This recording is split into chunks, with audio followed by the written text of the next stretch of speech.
or when you're on the go. Just don't call it a nugget. The only hard part is choosing from our 6 dipping sauces. We've got a sauce for every kind of craving, from our creamy house-made ranch to our sweet and spicy peach honey pepper sauce. It all depends on what kind of mood you're in. Head to your nearest Bojangles today and discover the dippable, shareable, and craveable Bo Bites. It's Bo time. There's no time like Bo time. Time to head on over to Bojangles to try Bojangles' new Bo Bites. Bite-sized, hand-breaded chicken fried to crispy perfection. On the go, they're perfect for snacking or sharing. Dipped in your favorite sauce like creamy house-made ranch or peach honey pepper, they're the perfect way to satisfy your craving for flavor and value. Try Bojangles' new Bo Bites. It's an easy choice to make when it's Bo time. Do you worry about how much someone drinks? Do you feel neglected or unloved? If you answered yes to any of these questions, you are not alone. Al-Anon and Alateen can help. Call 1-866-200-0223 or visit alanon.org/help. Having insurance isn't the same as having State Farm. It's like needing a lawyer, but getting some guy who just watches courtroom dramas. How does the defendant plead? Guilty. Wait, what? Also, objection. You object to what? Erroneous. Counsel, approach the bench. Hey, can I get a whack at the gavel?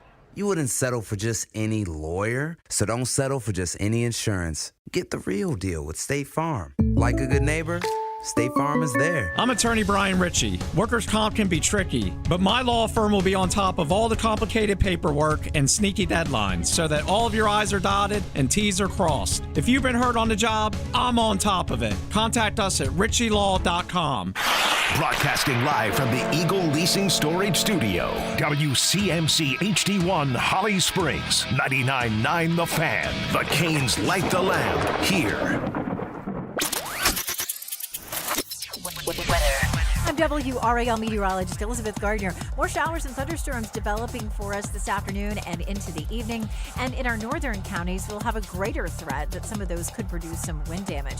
93 for our high this afternoon. Our southern counties have a heat advisory that goes into effect, and it'll feel more like 105 to 106. 77 tonight and a high of 90 tomorrow. Once again, a chance for widespread showers and storms that could be severe. 3 o'clock check of your money. Dow Jones up 368 points today to 52,208. This hour of The Drive is brought to you by All-Star Dog Training. You've seen their dogs featured in college and professional sports. They can train your dog too. Visit allstardogtraining.com and schedule your free evaluation today.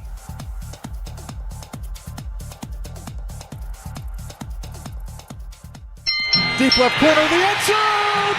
Jalen Coker hauls it in for a touchdown! Off the back iron, Wilson comes soaring in to dunk it home. Copeland jabs on him a couple of times. Step back three-pointer, left corner, swish. One dribble out for Boozer for three.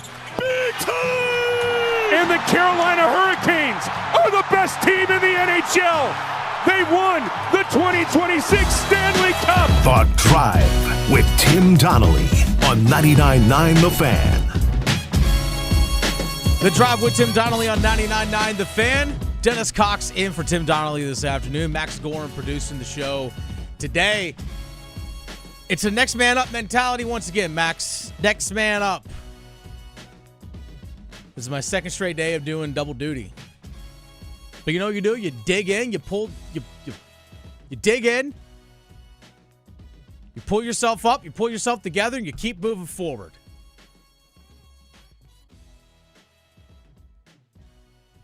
Max, we have some pretty important stuff that's actually happening today. And also some stuff that we anticipate happening potentially in the near future regarding Alexander Nikishin. The conversation I had earlier today with Shayna Goldman of The Athletic. We'll have that conversation for you all a little bit later on in the show.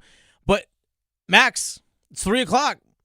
Let's get this thing started right with the Big 3 at 3.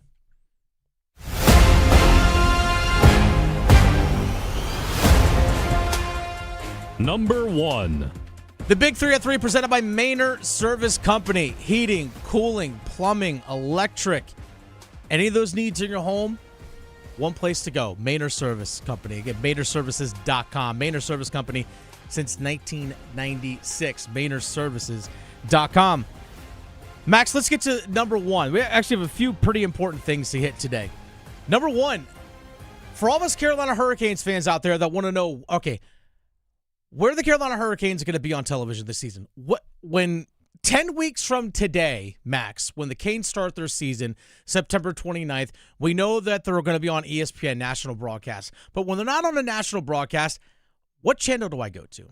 Well, the Carolina Hurricanes announced today the start of their own TV network. Now, I don't know what the official name of it's going to be. I don't know if it's like the Hurricanes TV network, Canes TV network, Canes TV. I'm not entirely sure what the name is. We'll find out that detail at a later point. But they announced in collaboration with the National Hockey League that the Carolina Hurricanes are starting their own TV network. Now, the Columbus Blue Jackets, the Minnesota Wild, the St. Louis Blues, the Carolina Hurricanes are all partnering up with the National Hockey League itself in terms of regional broadcasting distribution. So this Canes network that we get, this TV network for the Carolina Hurricanes, is going to be, again, in collaboration with the NHL, where they'll still have Mike Maniscalco and Trip Tracy as the broadcast duo, but they're going to help with the production of pregame, intermission, and postgame. I know they're going to do some things like try to more incorporate a lot of their advanced stats through NHL Edge, and just there's a ton of great video content and video library of stuff during the regular season that the NHL has that they've produced that's just kind of sitting there that the Carolina Hurricanes really haven't tapped into in the past. And I think we're going to see more of just production in terms of stuff behind the scenes with players, whether it's, their workouts in the locker room or, not necessarily like just, all right, here's so-and-so on a bike, but just kind of the behind the scenes type stuff, if that makes sense. More of the human as opposed to just the highlights. And I think they're going to incorporate, like I said, a lot of that advanced analytics stuff with NHL Edge and those kinds of things. Max, you were at the watch parties at Lenovo Center during the Cup final, correct? Yeah. Okay. So I thought it was really, really cool. I know not everyone was watching it, but on the ice, while you can watch the game on the big screen, they had the dots of the players' numbers moving around the ice that was synced up with where they were actually when they were in Vegas playing. And the puck and everything. So if you're in possession of the puck, like their name would light up on the ice, similar to when you're watching a game on television, when someone gets possession of the puck, you'll see like their name flash above their head on screen to indicate, okay, this is who has the puck. That technology, like, it's out there. So the players have this tracker that's on the back of their shoulder, right? On the back of inside their jersey on the back right shoulder. So like you're seeing that tracking in real time, and that's where the NHL gets their advanced stats of how much time a player spends in the offensive zone versus the neutral zone and versus their defensive zone. Shot speed, shot location, all those things. And I think you're just going to see that data more integrated into broadcast. I think it's going to be really, really cool. Well, FanDuel already had all that. They did, but they didn't use it a lot. Yeah, I guess if the NHL, now that the league itself will be kind of more hands-on with the production, maybe they'll want to showcase that a little bit more. Yes. That's because it's all through sports media technology that's based right down the road in Durham. I used to work there as well. Yeah. So, yeah, as much as they can showcase the technology that they have, and they're always improving and increasing like what it can do and the video capabilities and everything. So, yeah, the more they can use it, the better. And I guess that does make sense that if the NHL is kind of doing the in-house production, they would really want to kind of put that to the forefront. We'll discuss this a little bit more in about 10 minutes or so, but I think the NHL is going to be more intentional about using those in broadcast, which I think is a good thing. All right, that's number one of the big 3 at 3. Let's get to number 2. Number 2. Apparently the SEC wants to leave. Greg Sankey, the commissioner of the Southeastern Conference, was asked, Max, let's go and pull the soundbite up of Greg Sankey, the commissioner of the SEC. He was asked, is the talk of the SEC potentially breaking away from the NCAA because of what's going on with the Protect College Sports Act in Congress and language they don't like in it and those kinds of things?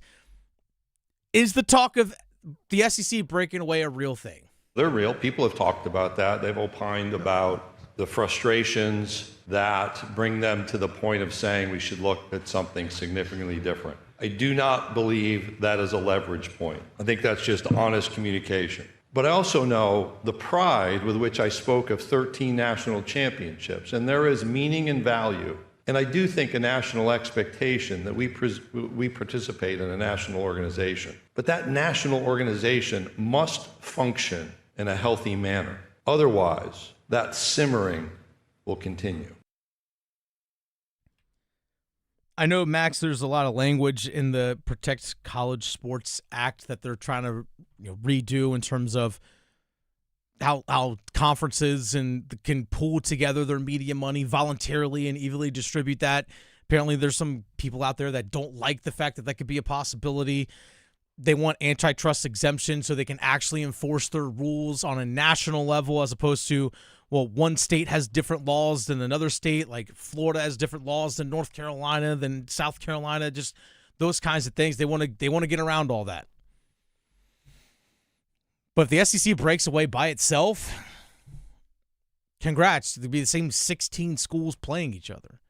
Now, if they're able to pull the SEC and the Big Ten and the ACC and the Big 12, if they were able to separate away themselves, we'll talk about this more at 345, but if they're able to separate from the NCAA themselves, different conversation. I have a theory about what college sports probably in 5 or 6 years, Max, is going to look like in terms of football and other sports, including basketball. I have a theory about how things are going to separate and break down in the future. I have a theory. We'll discuss it at 345. But the SEC is throwing out the idea of, hey, you know what? We'll just go do our own thing. We're that cool. We're just going to go do our own thing over here. All right, that's number 2. Let's get to number 3. Number 3. Carolina Panthers report to training camp or have reported to training camp today, Max. I'm excited to see first-round pick Monroe Freeling, Lee Hunter, some of these others. I really am curious to see what these guys look like. I'm going to be down there at training camp on Thursday, that first practice. I'm anxious to see how these guys move, right? I really want to see what Chris Brazzell looks like when he's running routes and all that kind of stuff. Just you see the speed on screen, but when you see it in person, it just hits a little bit different. But, Max, it's not even the biggest piece of news to come out of training camp today. So this nugget, this piece of information dropped about an hour ago. Actually, I didn't catch it until just before the show. The Carolina Hurricanes have announced that a pair of starters will not be available for the start of training camp. So cornerback J.C. Horn and right tackle Taylor Moton will be placed on the reserve non-football injury list this week. J.C. Horn, according to the Carolina Panthers in their write-up, suffered a cut on his foot while running that required stitches. So he suffered a cut on his foot while running. Again, that requires stitches. So again, just kind of waiting for the foot to heal up. I don't know. Maybe he was running barefoot. I don't know. And he's expected to return early during training camp. I'm less worried about that one. But because that just, to me, you know what J.C. Horn's capable of doing. But you have guys like, obviously, Mike Jackson, but fourth-round pick Will Lee. It's going to get, obviously, more reps at practice. Corey Thornton, second-year player who's an undrafted free agent out of Louisville, shows a lot of promise, has a lot of the physical profile. You also have third-year player Shaw Smith-Wade. Now, Taylor Moton's situation, Max, is a little bit different. He was diagnosed with a blood clot in his lung in late June. That's a serious thing. He was immediately placed on blood thinners and is responding well to treatment, again, according to Darren Gant of Panthers.com, and is being assessed daily by the team's medical staff. So it does say here, Max, that the treatment will cause Taylor Moton to miss regular season time, though he is expected to return during the season at some point. Now, that's a big thing. When you hear blood clot in the lung, that is a serious thing and something that should not be taken lightly.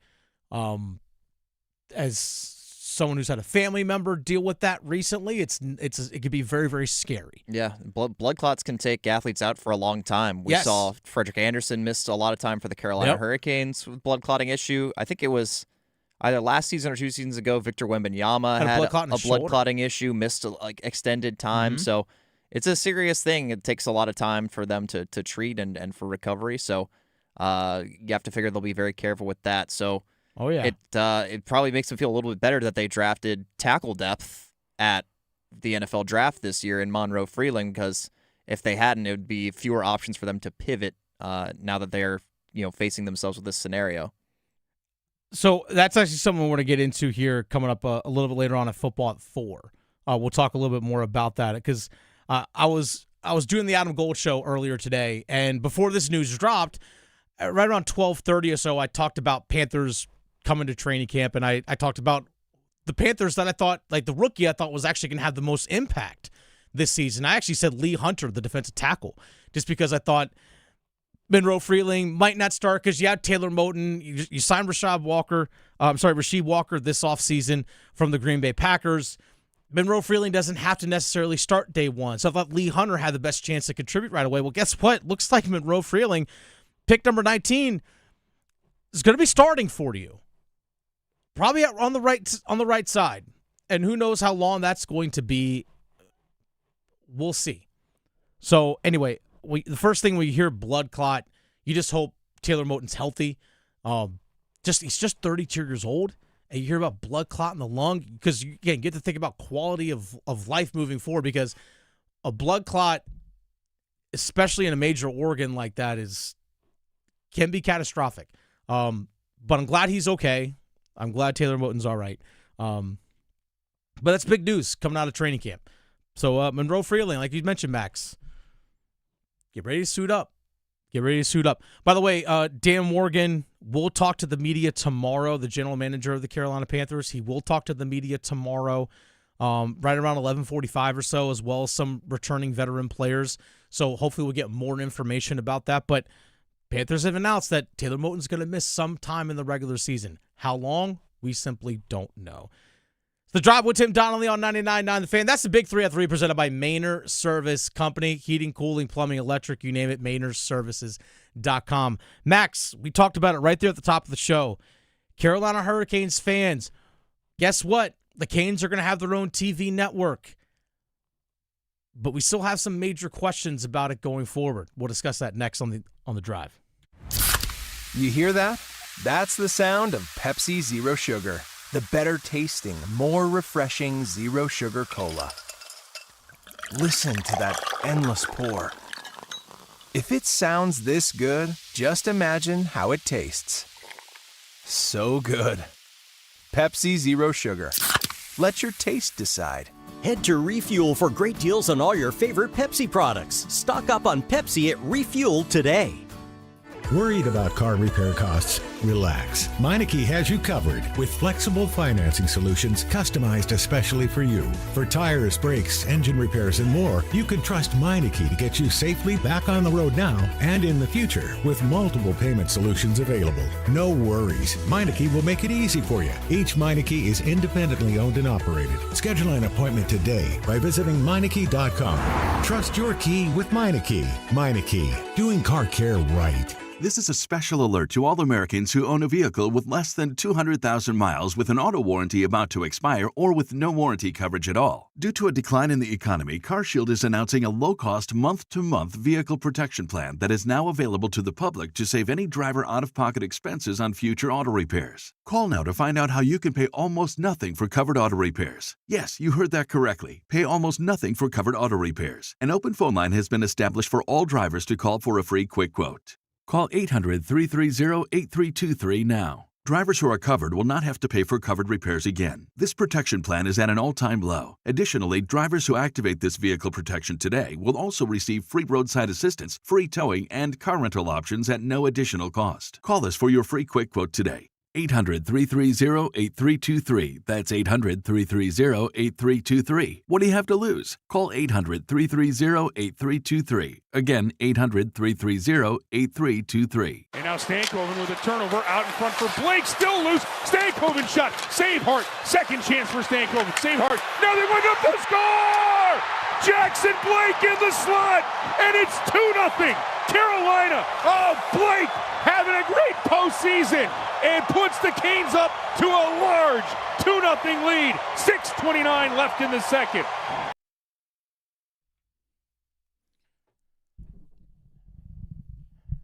"10 weeks, Max, 10 weeks from today, the Carolina Hurricanes are back on the ice in real games.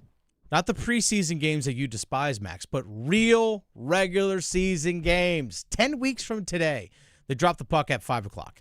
Florida Panthers coming into town. Banner raised that night. Now, the question is, that's an ESPN game. By the way, we're listening to The Drive with Tim Donnelly on 99.9 The Fan. Dennis Cox in for Tim Donnelly this afternoon. Max Gorin in for me producing the show today.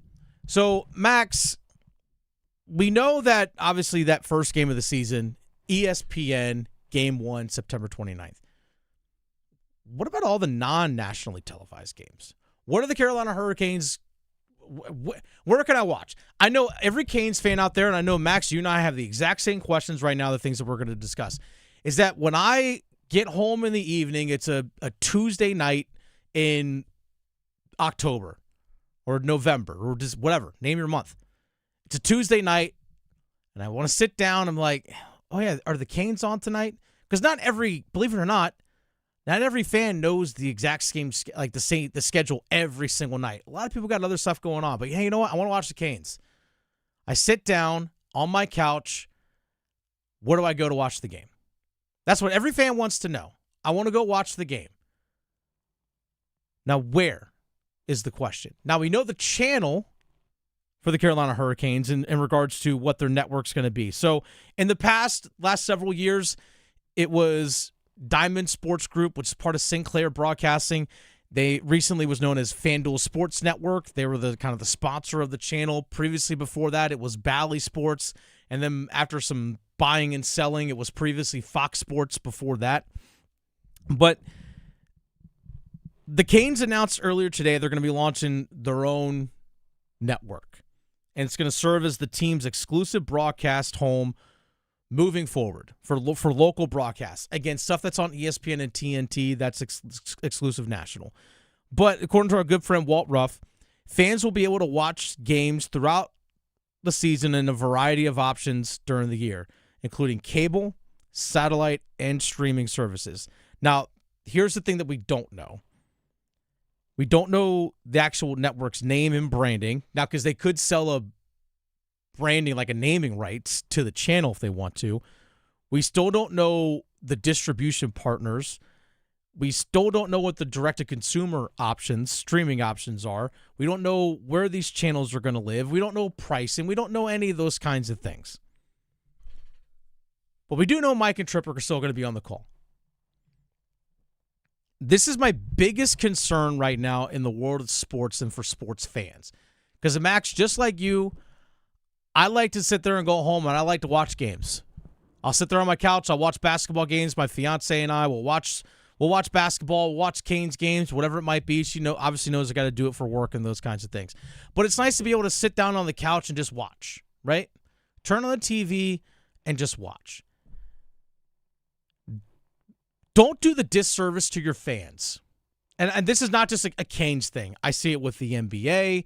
I've seen it with the NHL, see it with Major League Baseball, and even at times we're starting to see it with the NFL. It's starting to creep in as well. Do not do a disservice to your fans to make them jump through hoops, to make them have to dig and search and find for your product. I want to make sure that casual fans can turn on their television, go to their cable provider if they have it, or go to their streaming service like a YouTube TV or Hulu, whatever it might be, and be able to sift through the channels and go, oh, the Canes are on. Click. Yeah. Let me go to that channel. You have to make sure you reach that audience. Oh, yeah. You have to. The amazing thing today in this information age where everything is so accessible from a click or at our fingertips, it's almost harder, it feels like, to see some sports these days just because of the worst part is the local blackouts and everything. That is just a wrench that nobody, at least from a fan perspective, really cares for. But like just the spread onto different streaming services and sites, and you need this subscription to watch this league, but you need this subscription to watch this one, and this one is only on cable, this one's not on the YouTube TV, or this one's not on Fubo. It makes it a lot harder. So with the big emphasis for them with this new Canes network has got to be just like nailing the distribution, getting it on all the big services, the YouTube TVs and stuff like that, because I know that was a big hiccup when it came to FanDuel Sports Network, formerly Valley Sports. Is like I know a ton of people that have YouTube TV. We have YouTube TV at our house, and the Canes games weren't on there, so couldn't watch it. It makes it harder to watch. So hopefully they can get on the right platforms for that. Nothing pissed me off more than this past season. I'm like, I've got YouTube TV. I have access to Hulu and HBO and Disney Plus and Netflix and Amazon. I have access to all this stuff, right? I still had to pay $20 a month to watch Canes games last year because I didn't have the right cable provider. That annoyed the hell out of me. And I know I'm not the only one that's sitting there nodding their head going, yeah. So I know some people have tried to pay for previously the Valley Sports app, which became obviously FanDuel Sports Network, tried to pay for their direct app, and it didn't work. Myself, I went through Amazon, basically third party, went through Amazon to get the FanDuel Sports Network app. So that's what I did. I'm like, why am I paying $20 more when I'm already paying for all this other stuff? It does a disservice to your fans. And the last thing that you cannot do, especially for a team that just won a cup, you had so many more fans jump on board, right? Casual fans that jumped on board. You know what everyone wants to be able to do early on next season? Hey, Canes are on. Let's go. Oh, the Canes are playing. Let's watch. And they don't know where to find you. They don't. And this applies to so many sports and so many teams. Like, for example, the NWSL. We have a team right here in the Triangle, the North Carolina Courage. I follow the NWSL on social media, and they'll post highlights from players and do some behind-the-scenes stuff with players and things like that. Like, oh, here's a highlight from the game that's happening right now. And I'm like, awesome, cool. What channel is it on? Where do I watch it? I don't see anything. I believe NWSL would be on Paramount Plus. Not all of them, though. They have games that are on ION. They've done some stuff on Twitch, but that's the thing. They don't post. You believe. That's the thing. You don't know. I don't know for sure. You don't know, but they don't put it on anywhere their social content. Here's where you watch the game. Here's where it is. Hey, here's a highlight. Here's a big save that just happened. Catch the action live right now on ION, whatever it is, or on Paramount Plus, whatever it might be. Tell me where the game is. Make it easy for fans. I even wonder, as well, the NBA, when the NBA playoffs started, so many of those play-in games and those first-round games were all on Amazon. Well, if I'm a casual NBA fan, which I admittedly am a casual NBA fan, all right? I know who the big names are. I mean, I keep tabs on it. Obviously, I also have the bandwidth to follow it because we have all this other stuff that we're, really focusing on here in the Triangle. But I still, casually follow it. I want to sit down and, you know what? I'll watch some of the NBA playoffs going on, some of these early round games, these first round matchups. I turn on YouTube TV. I'm like, where are they? I was like, where are the games? The NBA playoffs are on right now. Oh, they're all on Amazon? Nah, I'm good. You miss the casual audience when you do those things. And that's what I hope with this network is in collaboration with the National Hockey League. And it's the Carolina Hurricanes as well as the Columbus Blue Jackets, the Minnesota Wild, and the St. Louis Blues.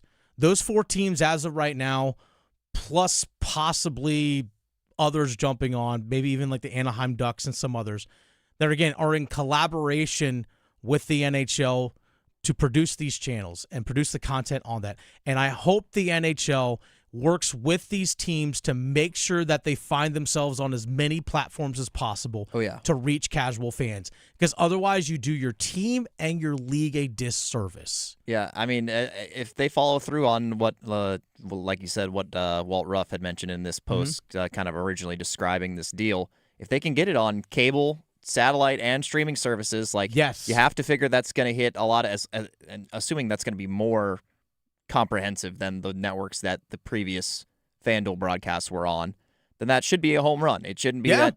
Again, like, I know there are tons of like rights disputes and things that end up breaking down with these kind of media and broadcasting deals. When I went to Vegas during the Stanley Cup final, I was actually kind of surprised to see that the hotel that I was staying in did not have the game on. Imagine that. That's just the kind of thing that can happen with these kind of snafus when it comes to like media rights. But look, I think they can nail this thing. They really can, if they can just get it in front of people. Especially if they can get some over the air as well, because I know they had a couple games broadcast on WRAL TV this past season. If they can get over the air with at least a few, and who knows, maybe they can even get all of them, like, that would just be an absolute home run and a great kind of change of pace from the previous few years of Diamond Sports, Bally, FanDuel, whatever you call it. And it could actually be the number one thing I'm excited for is the new score bug, honestly. I'm tired of the Bally bar at the bottom. Yeah, that bar on the bottom. Let's get a new score bug in there. Let's really dress this thing up. Let's put it in the top left corner and let's get it out of the picture in that regard. I'm with you in that regard, Max. And once we get more information, trust me, we will let you know. But in terms of distribution partners and all that kind of stuff. But I genuinely hope, and I'm very, very optimistic that they're going to make this much more accessible for people. And Mike and Tripper back too. And Mike and Tripper back. That's already a home run there. Exactly. Love it. By the way, you can always listen to Canes Hockey right here on 99.9 The Fan. That, my friends, ain't changing. The Drive with Tim Donnelly on 99.9 The Fan. Dennis Cox in for Tim Donnelly this afternoon. Max Gorin producing the show. Going to take a quick break on the other side. Max, the state of North Carolina is in a heated battle right now. We have that and the Dean's List next.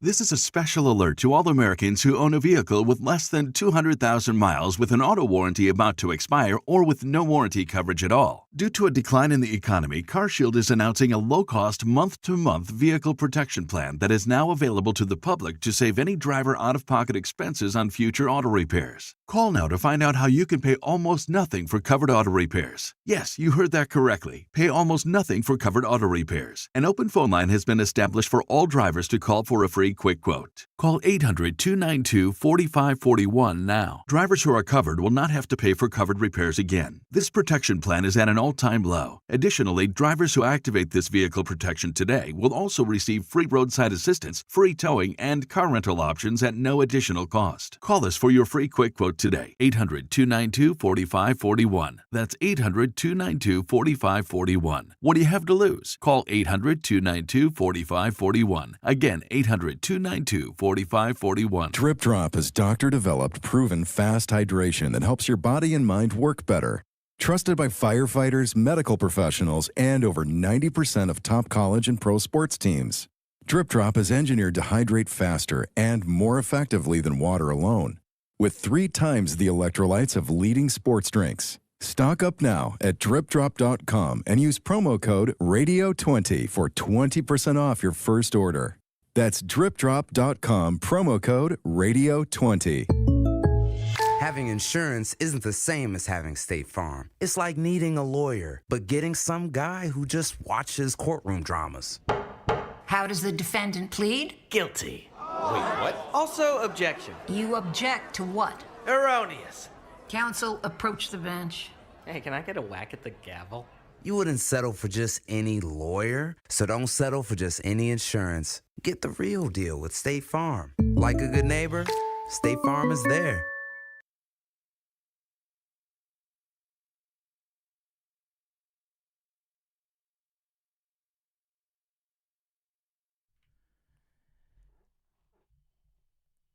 If you miss any of the Drive with Tim Donnelly, make sure you subscribe to the Best of the Drive podcast, wherever you get your podcasts. Best of the Drive with Tim Donnelly. It's available Apple, Spotify, you name it. It's available on all your favorite podcast platforms. It is out there.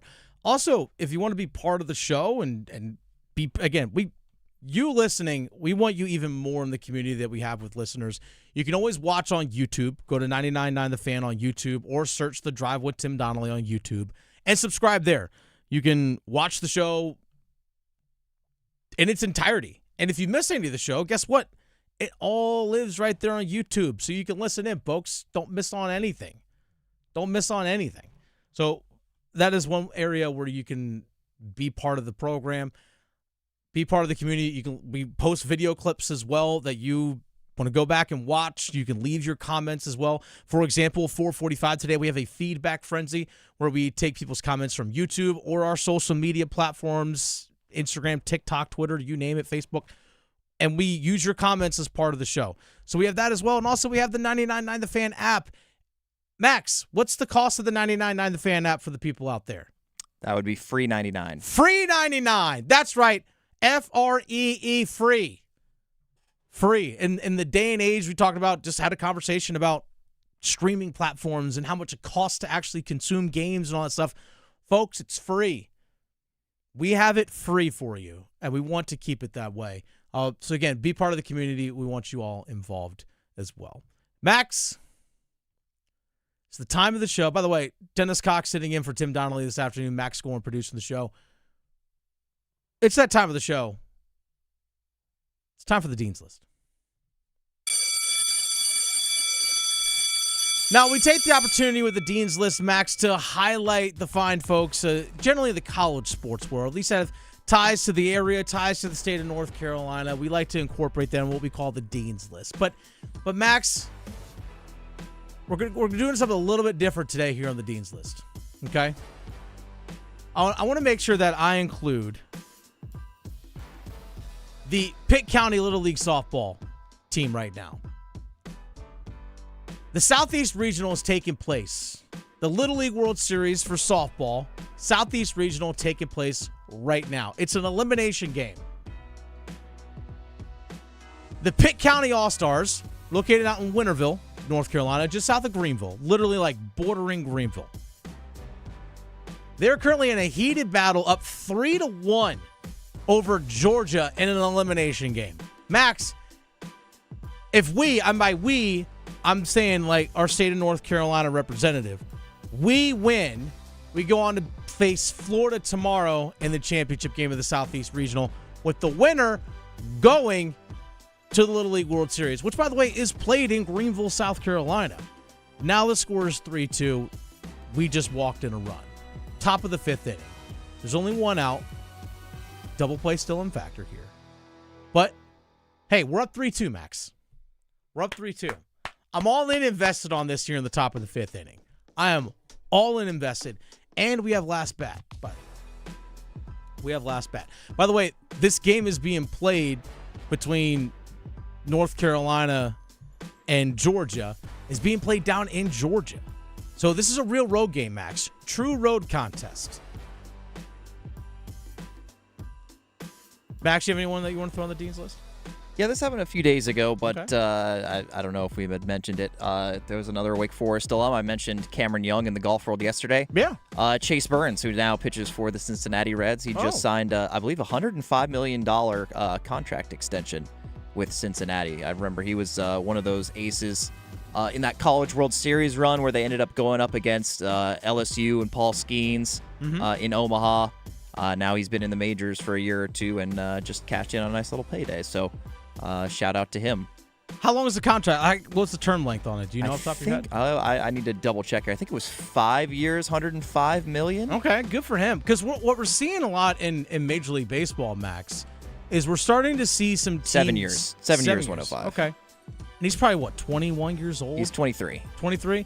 So we're seeing a lot of these teams sign these young players. Like, hey, let's just go and give you a big contract early, right away. And so that basically takes him to age 30. And hopefully if his arm and shoulder and stuff all stay together, like in terms of just stay strong, the reason why he can't pitch again for another 5-6 years after that. Again, hopefully his body and stuff, takes care of itself.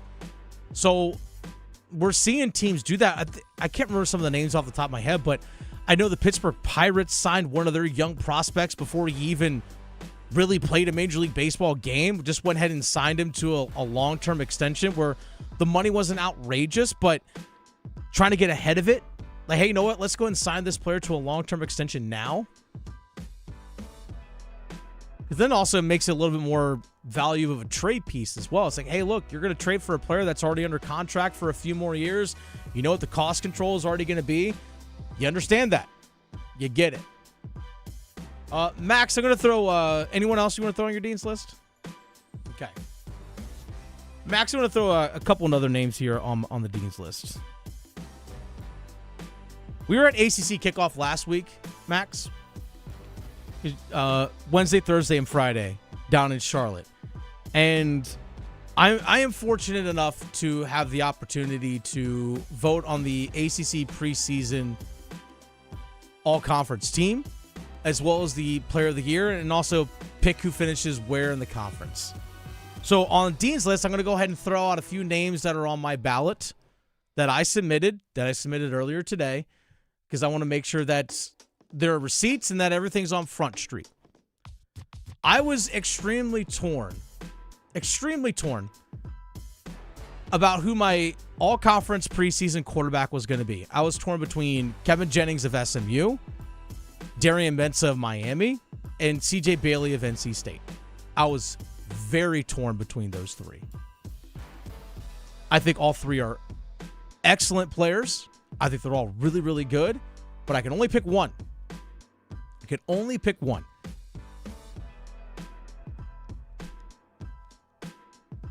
Max, I hate saying it, but I want Darian Mensah at Miami. And the reason why I went with Darian Mensah at Miami is because I just think that the team that he is surrounded by, he has a guy like Malachi Toney as his number one receiver. His number one receiver from Duke, Cooper Barkate, who was second-team All-ACC last year, goes with them to Miami. And that's your 1-2 combination, which is probably the best in the entire ACC. So I went with Darian Mensah just because I think of what he's going to be surrounded by in Miami. And I did also vote Mensah as my preseason player of the year. I mean, he's a fantastic player. He's great. I was saying, honestly, before he had announced that he was going back to Duke, which ended up not being the case. He went to Miami. But I was saying, like, I think if he went into the NFL draft in this quarterback class, he would have been one of those guys that shoots up the draft boards right before and ends up going high. He's got a ton of arm talent, and no doubt, like, with all the talent around him as well, from a team that just went to the final of the college football playoff, the national championship last year. Like, he's probably gonna have a pretty good year this year. So I don't think that's a controversial pick by any means. I was very torn. I mentioned Mensah, Jennings at SMU, and Bailey at NC State. I was torn between those three, and I really got down to Bailey and Mensah. Was really what I got down to. CJ Bailey's awesome, but there's still some valid questions about who's going to be the playmaker that he's throwing to this year. Exactly. And guess what? With Mensah, I don't have those questions. Not at all. Don't have those questions with Darian Mensah at all. I did have some other guys local here on my all-conference list. Like, for example, Nate Shepard was one of the two running backs. Nate Shepard from Duke, one of the two running backs that I chose. Jeremiah Hazley from Duke, I also had incorporated there as well. Melkart Abujade, the defensive end from North Carolina, had him included on my list as well. So just a few of the local guys that I had incorporated as well. And Max, I'll put it on Front Street. I did pick Miami to win the conference. I know, sexy pick, right? But I did pick Miami to win the conference. I'll go ahead and, again, picking where teams are going to finish in the ACC this year. It's a big conference. It's 17 teams. But honestly, you know who probably some of the bottom feeders are going to be? And you know probably a couple of the top teams? But that middle, basically like 3 to 11. Yeah, it's like, how good is Virginia Tech going to be now they got first year of James Franklin? Like, exactly. How quickly can he turn that around? Is Bryce Baker going to play? I don't know. Is Carolina going to improve enough to be decent? They have 61 new guys. They had 70 new guys last year. Which was kind of the problem last year, at least that we theorized could have been. It's like, oh yeah, now they have 61 new guys this year. I have Miami 1. I have SMU 2. I put Louisville 3. Believe it or not, sneaky, I put number 4 because they were part of that big, massive tie of teams at the top of the ACC last year. Put Pitt at number 4. And I put NC State number 5. I put Duke 6. I put Wake at 7. And I put Carolina all the way down at 15. Again, that's fair. It's a jumbled mess. Because if you want to sit there and tell me, hey, State with Bailey, and I think the defense is going to be better. And their conference schedule is a little bit lighter this year. It's a lot lighter. Like, if you want to tell me that they should be third, I wouldn't disagree with you. Again, Wake Forest, like, oh, you're putting Wake Forest at 7? They won 9 games last season. Do we forget that? Under Jake Dickert, first-year head coach at Wake. Now, we'll see what Gio Lopez is going to look like, but Gio Lopez has his offensive coordinator from South Alabama up with him now. Again, I have Clemson at 9. Little old Clemson. We talked to Dabo Sweeney. Little old Clemson. I have them at 9. If you want to sit there and tell me, hey, you know what? Clemson's going to bounce back. They might not have the top-end guys that got drafted and all that stuff, but guess what? They'll be top 4. Yeah, they could bounce back. Yeah, easily. Virginia was in the ACC championship game. I have them 8th. I don't know what Bo Perbula, their quarterback, transferring in from Missouri, previously at Penn State, before that's going to look like with Tony Elliott. I don't know, but I have Virginia Tech at 10. Again, James Franklin, first year there. Who the heck knows what they're going to look like? Is Florida State going to be any good? I have him at 11. Going to get fired? I have him at 11. Yeah, I'm assuming he gets fired if that happens. Oh, Mike Norvell is a lame duck head coach. Let's be honest there. But I have Georgia Tech, and they lost Haynes King, and they lost a couple other really good guys. I had Georgia Tech at 14. Yeah, that's tough because they were sneakily very good last year. I know. This was not an easy thing to do.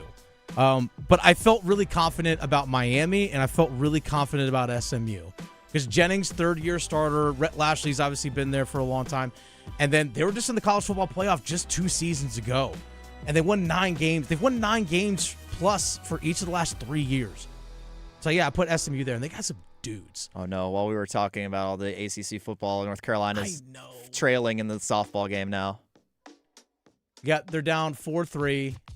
They have a sack fly coming in. So now it's 5-3 Georgia, top of the 5th. So 4 spot here in the top of the 5th. Now there's 2 outs, runners on 2nd and 3rd. It's okay, Max. We're going to fight back. Let's dismiss the dean's list. Let's dismiss class. Dismiss class. So there you go. I put it on Front Street, Max, my ACC. I put it on Front Street. I could be completely wrong. I was bullish on Duke last year. I had them finishing 3rd. And they actually ended up winning the whole thing at tiebreakers. But, But everyone was high on Clemson last year, and they sucked. Yeah, I thought they were going to be a championship contender last year. And We then they all went did. 7-6. We all did. How dumb do we look? It's The Drive with Tim Donnelly on 99.9 The Fan. Dennis Cox in for Tim Donnelly, Max Scoren producing the show. Well, we know the ACC. I gave you my ACC predictions for this upcoming season. What's the SEC going to do? Are they going to break away and do their own thing? They're talking about it. We'll talk about it next.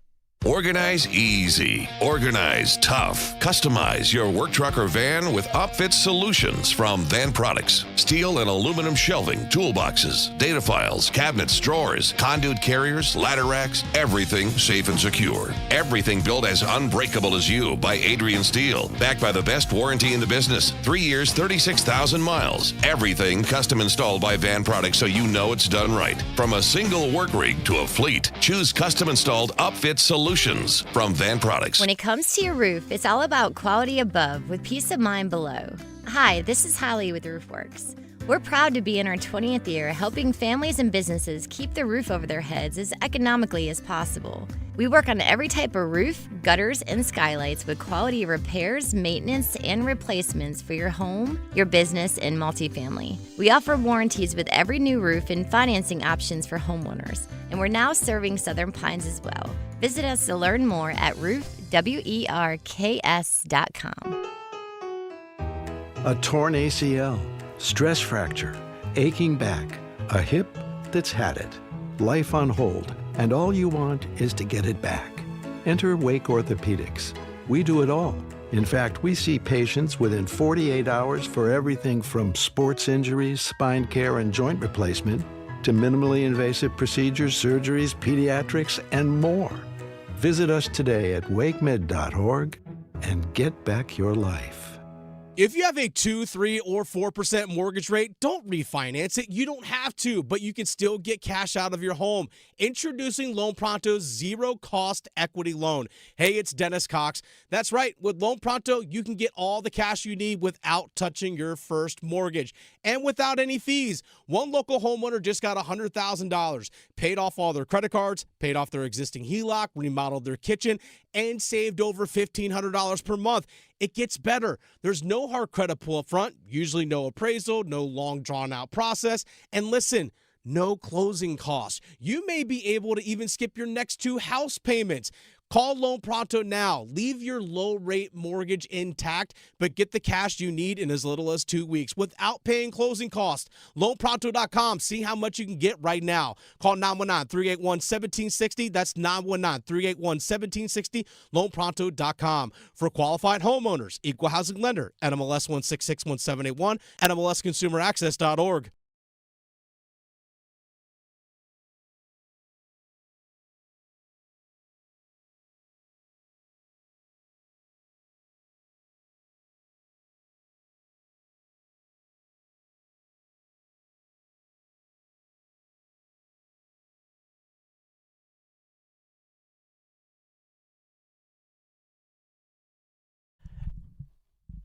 Max, a question for you.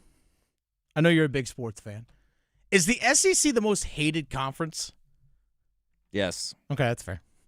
Because I think, like, if for example, like us, like we follow the ACC.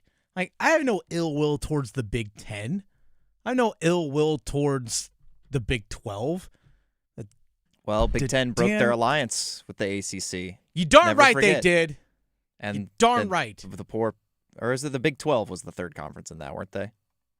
It was the Big 10, Big 12, and the ACC was supposed to like be the alliance. Pac-12, but they got left out, so now they're rebooting. Yeah, they're rebooted Pac-12. So, as the drive with Tim Donnelly, Dennis Cox in for Tim Donnelly this afternoon, Max Scorn producing the show. The reason why I mention this is because the SEC is, well, they're threatening, apparently, to break away from the NCAA. And there are a lot of layers to this. And let's first hear from Greg Sankey, the commissioner of the SEC, because the rumors of them discussing a quote-unquote Plan B if the Protect College Sports Act that is in Congress right now doesn't have the language that they like, and there's some different things that are in there that they don't agree with. And again, you have to get a bunch of, I think it's like 105 colleges to buy into this thing. If they can't get that the way they want it to with antitrust exemptions and all these kinds of things, well, maybe we'll just go do our own thing. We'll break away from the NCAA. We'll do our own rules. We'll get, whatever it is, and we can enforce our own rules. Is that conversation real? Is that actually happening? Greg Sankey, commissioner of the SEC at SEC Media Days down in Tampa.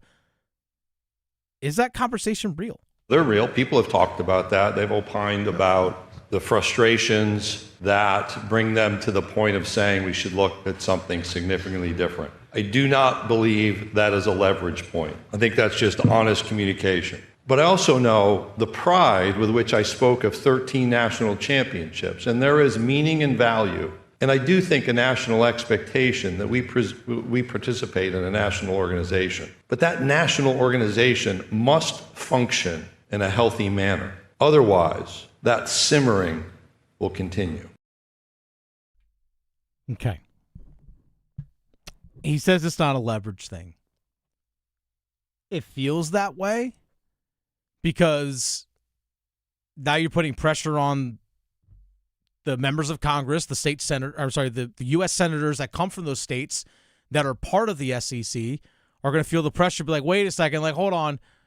We don't want you to break away from the NCAA. Like, we want to make sure that college sports, as we know it, stays intact. So, again, you put pressure on them. Heather Dinich of ESPN, how serious is the SEC about breaking away from the NCAA? Well, one of the biggest hangups is the pooling of the media rights, and the SEC presidents and chancellors have unanimously opposed that since the spring when they came out with a statement. And I spoke to a source at that level earlier this week who said the senators Cantwell and Cruz say that it's voluntary to pull your media rights the way it's written in that particular legislation, but that's not the way the SEC presidents and chancellors are reading it. They would like the language to be changed. So that's part of it, but there's just a lot of other things that they don't believe it truly standardizes college athletics in terms of the way that they want it to be as regarding state-by-state legislation. But the pulling of the media rights seems to be the most publicly glaring. So part of the Protect College Sports Act that's currently being rewritten and stuff up in the U.S. Senate right now on Capitol Hill in D.C. Part of it was that conferences could voluntarily, again, the key word in there, voluntarily pool their money together or pool their media rights together. That way they can evenly distribute media rights money. Similar kind of what the NFL does. As opposed to each team having their own individual broadcasting rights, we just do it all collectively together and it evenly gets distributed. The conferences could voluntarily do that. That's the word that's in there. But it seems like that people are scared, schools and so on, because guess what? If I'm the SEC, Max, and I'm making more than the ACC and I'm making more than the Big 12, I don't want them to get it. I want to keep it. And that's understandable. Now, again, Heather Dinich continues on further. The threats of the SEC moving away from the NCAA. Is that a real threat? Oh, it's very real. And this is something that has been going on for months because SEC presidents and chancellors have been talking about this since about February when they met in Nashville to talk about options of self-governance if they cannot get federal legislation. I mean, that's where the conversations are. And you can look at the Big 12 and the Texas Tech incident with Brendan Sorsby as an example of what this means. Because when you're talking about breaking away from the NCAA, you're talking about making and enforcing your own rules. In that case, the NCAA wasn't able to enforce its own rules on gambling. So the SEC, and Greg Sankey will tell you, we already do make some of our rules and enforce them, but if they can't get help from the federal government, get some antitrust protection so that every time they try to make a rule, the NCAA, they don't get turned around and somebody sues them for it. That's what these conversations are about. That's what it is. Do you want to be able to enforce your own rules as opposed to having lawsuit after lawsuit after lawsuit? So eligibility rules, you can enforce it. Stuff with, like she mentioned, Brendan Sorsby, the Texas Tech quarterback, and the whole gambling thing. You want to be able to enforce your own rules. And that's understandable. I get. But if you break away from the NCAA and you have your own rules, well, who says that your rules are ironclad?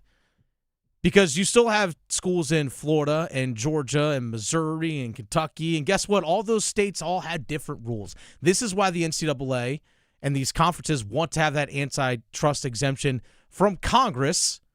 Again, this is where things like people like keep politics out of sports. Well, guess what? This is politicians impacting sports. We're talking policy here. Now, the question is, does that policy, how does that impact college sports as a whole? Because guess what? These policies will impact State, Duke, Carolina, ECU, App State, Charlotte, Wake. It impacts all these schools. Part of the Protect College Sports Act and all that kind of stuff is there's so many layers to it. Where, Max, I know you and Paul Einhander talked about it this morning on Next Up at 9 a.m. this morning about how conferences will be capped at 19 schools. So, if you wanted to move from a power conference to another one, like let's say for example that NC State, actually Paul used NC State this morning. Let's say North Carolina got an invite to the Big Ten and they want to go to the Big Ten. In order to do that, they would have to be independent for 5 years. For 5 years, be independent before you can go to another conference. So again, trying to limit the movement of schools and all that kind of stuff. I don't know how well that's going to fly. Eventually, this is Max. We got a break here, but this is where I think Max, this is all going. By the way, not at one point have we mentioned who represents the athletes in all this. None. Not one person actually has represented the athletes in all this. This is where I think this is eventually going to go. I think what we're going to see is the top the power conferences, ACC, Big 10, Big 12, SEC, and we'll throw Notre Dame in there, that on a football standpoint, that they're going to break away from the NCAA. And it's going to be where all those schools, football-wise, this is where you unbundle your media rights. So basketball and men's and women's basketball, all other sports, like, for example, the conference of the ACC, can sell that as a media rights package. But football, all these power conferences are together doing its own thing separate from the NCAA. And then they sell their media rights like the NFL does. That's where I think this eventually goes. Because then you can take the money that is the revenue that is generated directly from football that's evenly distributed out. Now, you can still sell sponsors to your stadiums and get, logos on your field, patches on your jerseys, and do other corporate sponsor stuff within your program. But in terms of media rights, you do it that way. So you can sell a piece to CBS, you can sell a piece to Disney, a piece to Fox. Some of it goes to whatever, right? Turner, to a TNT and everything. I think eventually that's where it's going to happen, because then you can take the money that's the revenue that's generated from media rights on football, and you can share that directly into football. And then you still have ACC basketball as we know it, ACC women's soccer and ACC women's basketball, SEC baseball, like all that entity, all those other college entities still exist, but football separates itself in that regard. That's where I think this goes. That's just my opinion, but I think that's eventually where we get to. You unbundle your media rights in terms of your conference, and I think that's eventually what happens. My opinion on that one. The Drive with Tim Donnelly on 99.9 The Fan. Dennis Cox in for Tim Donnelly this afternoon. Max Scoren producing the show. On Football at 4 coming up, two rookies are going to have day one impacts for the Carolina Panthers. We discussed at Football at 4. Yeah. Can you pass me a Baja? A what? Mountain Dew Baja Blast. Try it. It's tropical at first, then the lime flavor hits. Oh, okay. That's crisp. Tastes like vacation. Right? Mm-hmm. And it's mine now. Have a Baja Blast. Right now at Circle K, buy a 20-ounce Mountain Dew and get another for just $1. Do the Dew at Circle K today. You're listening to the Financial Safari News Network. From Coach Pete's Money Desk, America's wealth coach and best-selling author, Coach Pete D'Arruda. Coach, can you talk about the potential danger of having too much money at risk in retirement? 1 out of 12 of you listening, if you have all your money tied to the market, will fail in retirement. Now, the broker will say, hey, you've got a 92% chance of success if you use my risk plan all the time, my risk plan. All right, 92 sounds pretty good, doesn't it? You get on a plane, the pilot gets on, say, we've got about a 92% chance of landing safely in L.A. today. Coach Pete always thinks about, wait a minute, that's 1 in 12 chance of crashing. Do you want to take a 1 in 12 chance of crashing your portfolio by not taking advantage of the courting sport? If so, don't call. But if you would like to see in writing how to get a proper plan, we color code all money, red, green, yellow, and we will do it for you. No cost, no obligation. Call 888-456-7577, 888-456-7577, or text ZONE to 600-700. Investment advisory services offered by Capital Financial Advisory Group, North Carolina Registered Investment Advisor. Get in the zone, AutoZone.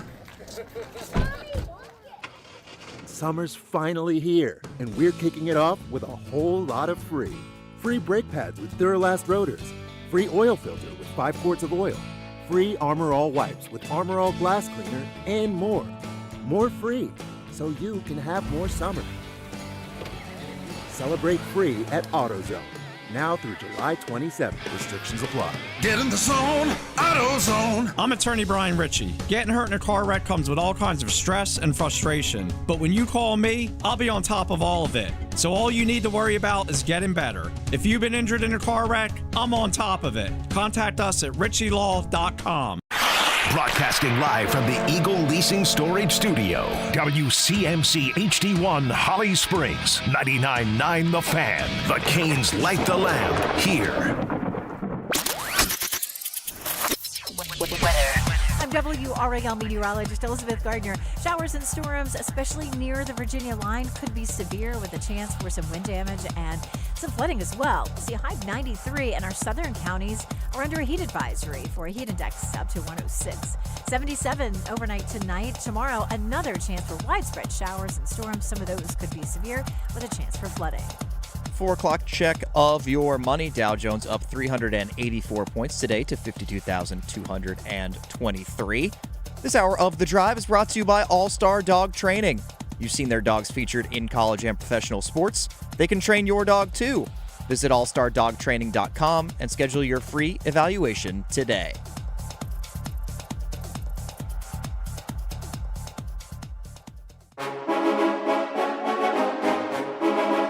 Let's move the chains. Time for football at 4.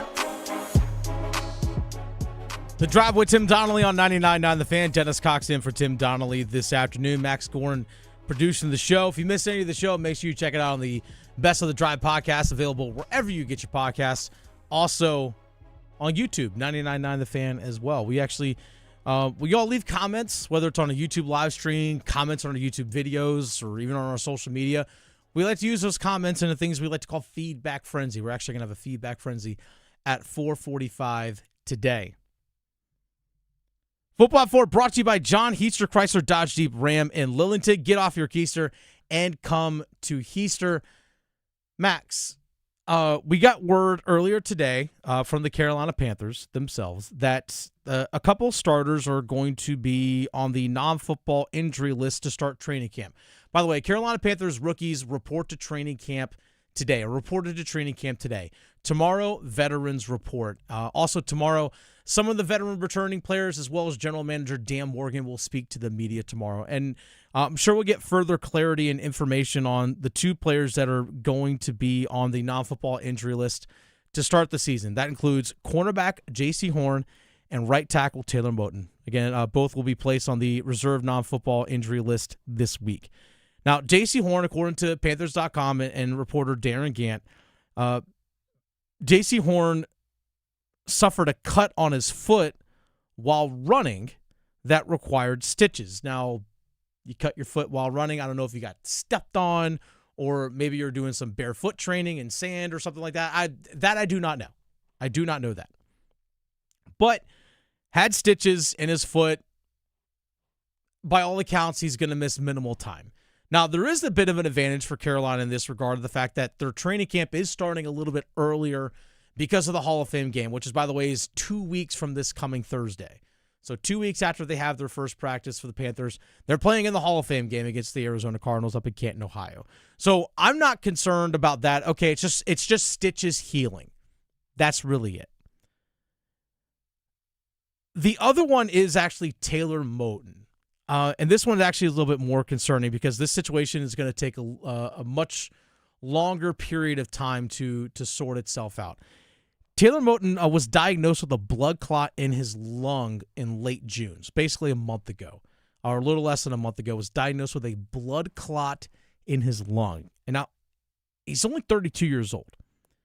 So according to Darren Gant, Panthers.com, Taylor Moton was immediately placed on blood thinners and apparently, by all reports, is responding well to treatment. A, good thing. But B, he is being assessed daily by the team medical staff.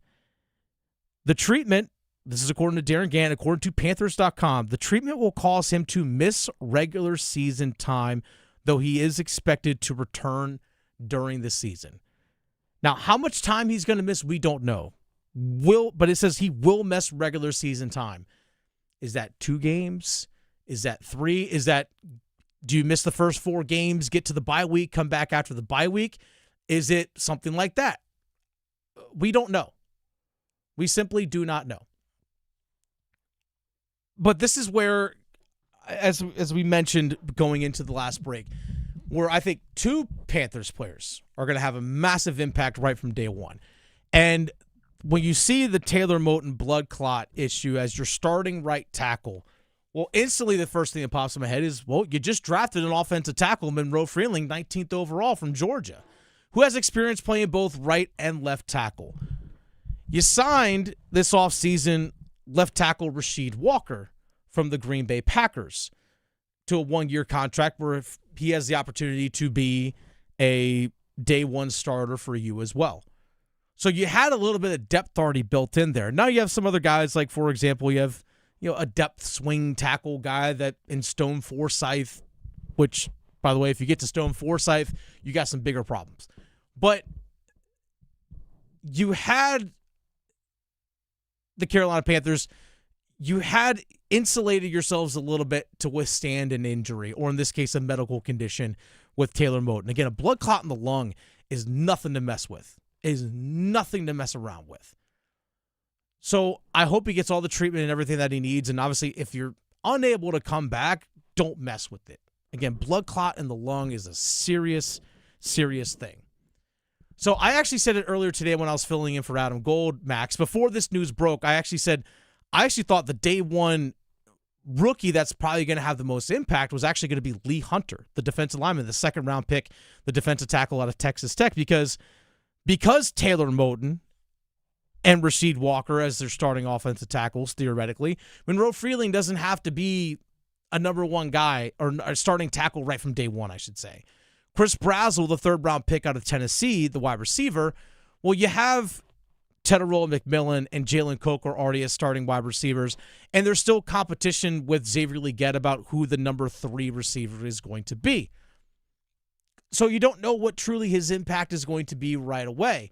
But what we do know is that Tershawn Wharton, with his neck injury his neck surgery that he had back in April, Tershawn Wharton is out. A'Shawn Robinson was released this offseason as a salary cap to save money. Well, there's a void right there alongside Derek Brown on the interior of the defensive line. I thought, man, Lee Hunter, day one, could have a massive impact right away playing alongside Derek Brown, especially when you also factor in that Jalen Phillips was signed as an edge rusher this offseason. You still have a young player emerging in Nick Scorton and another young player in Princely Umamielen and Pat Jones coming back. Those guys on the edge. You have to pay attention to Derek Brown on the interior. Well, that's a prime opportunity for Lee Hunter to step in right away and be a guy that can contribute right from day one. And I thought he was going to be the most impactful rookie right from the get-go because of everything I just mentioned. But now Taylor Moton's missing time. Hey, guess what, Monroe Freeling? You're day one starting, protecting Bryce Young. I'm curious to see how well he's going to adapt being a full-time right tackle, possibly. I'm Max. I'm making an assumption that the guy you just drafted 19th overall is going to start for you on the offensive line. I'm just going to go ahead and make that assumption that Monroe Freeling is going to step in right away. Now, there still is the factor of how long Ike Ekwonu is going to take recovering from his torn patella tendon that he suffered back against it was in the LA Rams game in the playoffs, the playoff game back in January. So right from the get-go, you're going to have to see a couple of guys that are going to have to step in right away on your front, offensive and defensive line, right from the get-go, and see what kind of impact that they're going to have right away. So your top 2 draft picks very well are going to be day one starters for you, for the Carolina Panthers. Day one starters. And they're right there on the interior, they're right there on the front. Hand in the dirt, guys. We've heard Dave Canales and Dan Morgan talk about building from the inside out. It all starts with the ball, building from the inside out. Well, they put their money where their mouth is with their draft picks, and they've spent a lot of money on the offensive, defensive line, and now put some high draft picks in those positions as well. And we're going to see early on this upcoming season how quickly they paid off. How quickly will it pay off? That's Football 4 presented by John Heister, Chrysler, Dodge Jeep, Ram in Lillington. Get off your keister and come to Heister. Max! Look at the state of North Carolina, baby. As we were following this earlier, the Little League World Series, the softball Little League World Series, North Carolina, the Pitt County All-Stars Little League, the Pitt County softball team from Winterville, just outside of Greenville, Max. They were up 3-1. Actually, they were up 3-0 in this game. Then they fell behind. They gave up 4 runs in the top of the 5th inning, Max. They fell behind 5-3. They get to the bottom of the 6th. Final inning. They're down to 2 outs. They scored 3 runs, baby. Come back and win. 6-5. North Carolina on to the Southeast Regional Championship. They take on Florida tomorrow at 10 a.m., Max. Bright and early. Bright and early. Winner of that one, on to the Little League World Series. Which, by the way, the Little League World Series for softball, held in Greenville. So shout out. Shout out to the Pitt County All-Stars. Girl with down 5-4 or down 5-3, they were able to score a run on a single. They had 2 runners on, Max. Down 5-4. Full count. Girl just ropes one down the left field line all the way into the corner. Both runs scored to win at 6-5. They scored 3 runs. She worked that count, too. I think she was down 1-2 in that. She was. She was down 1-2 in the count. She comes back, and she absolutely rips one down the left field line. They scored 3 runs, including 2 with 2 outs. Down to their final strike, Max. Let's go. State of North Carolina getting it done. The Drive with Tim Donnelly here on 99.9 The Fan. You have a right to be excited. That's what we do here, Max. Max Gorman producing the show. Dennis Cox in for Tim Donnelly this afternoon. By the way, coming up, speaking of rookies, the Carolina Hurricanes have one of the best rookies in the entire NHL this past season. He was first team all NHL rookie team in Alexander Nikishin. Is his trade value greater than his value will be actually staying with the Carolina Hurricanes? I had a conversation earlier today with Shayna Goldman of The Athletic. We'll have that conversation coming up here in about 15 minutes after we do a little copper drop next on The Drive.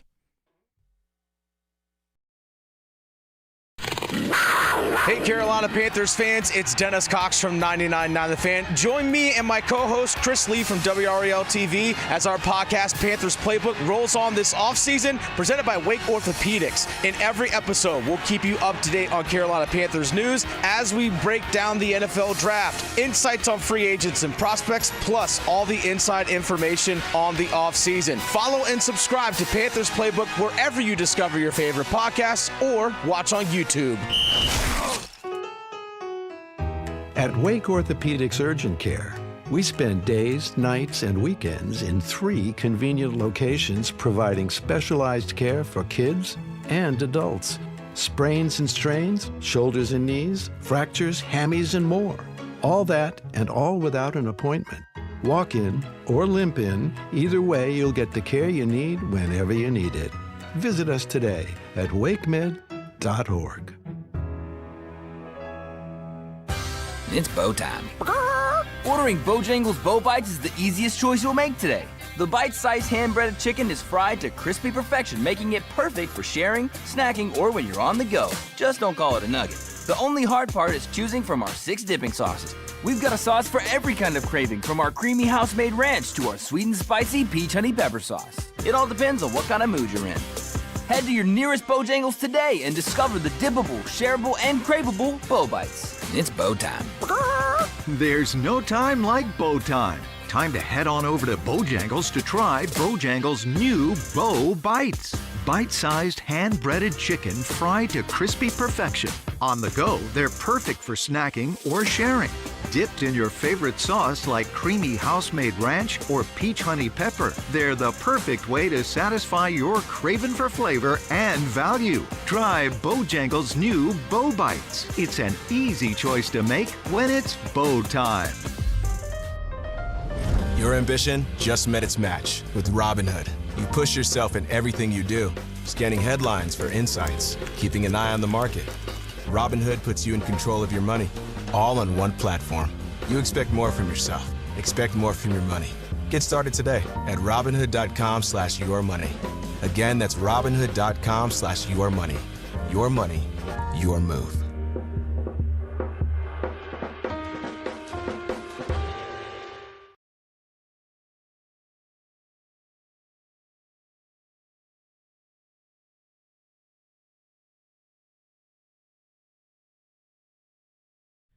Shout out to North Carolina Little League, Pitt County. Little League team, softball, Little League World Series in the Southeast Regional. They are now on to the championship game in the Southeast region, which takes place at 10 a.m. tomorrow down in Georgia. They're located out in Winterville, which, by the way, just south of Greenville, North Carolina, is the home of the softball Little League World Series, which takes place August 2nd through August 9th. So you know what?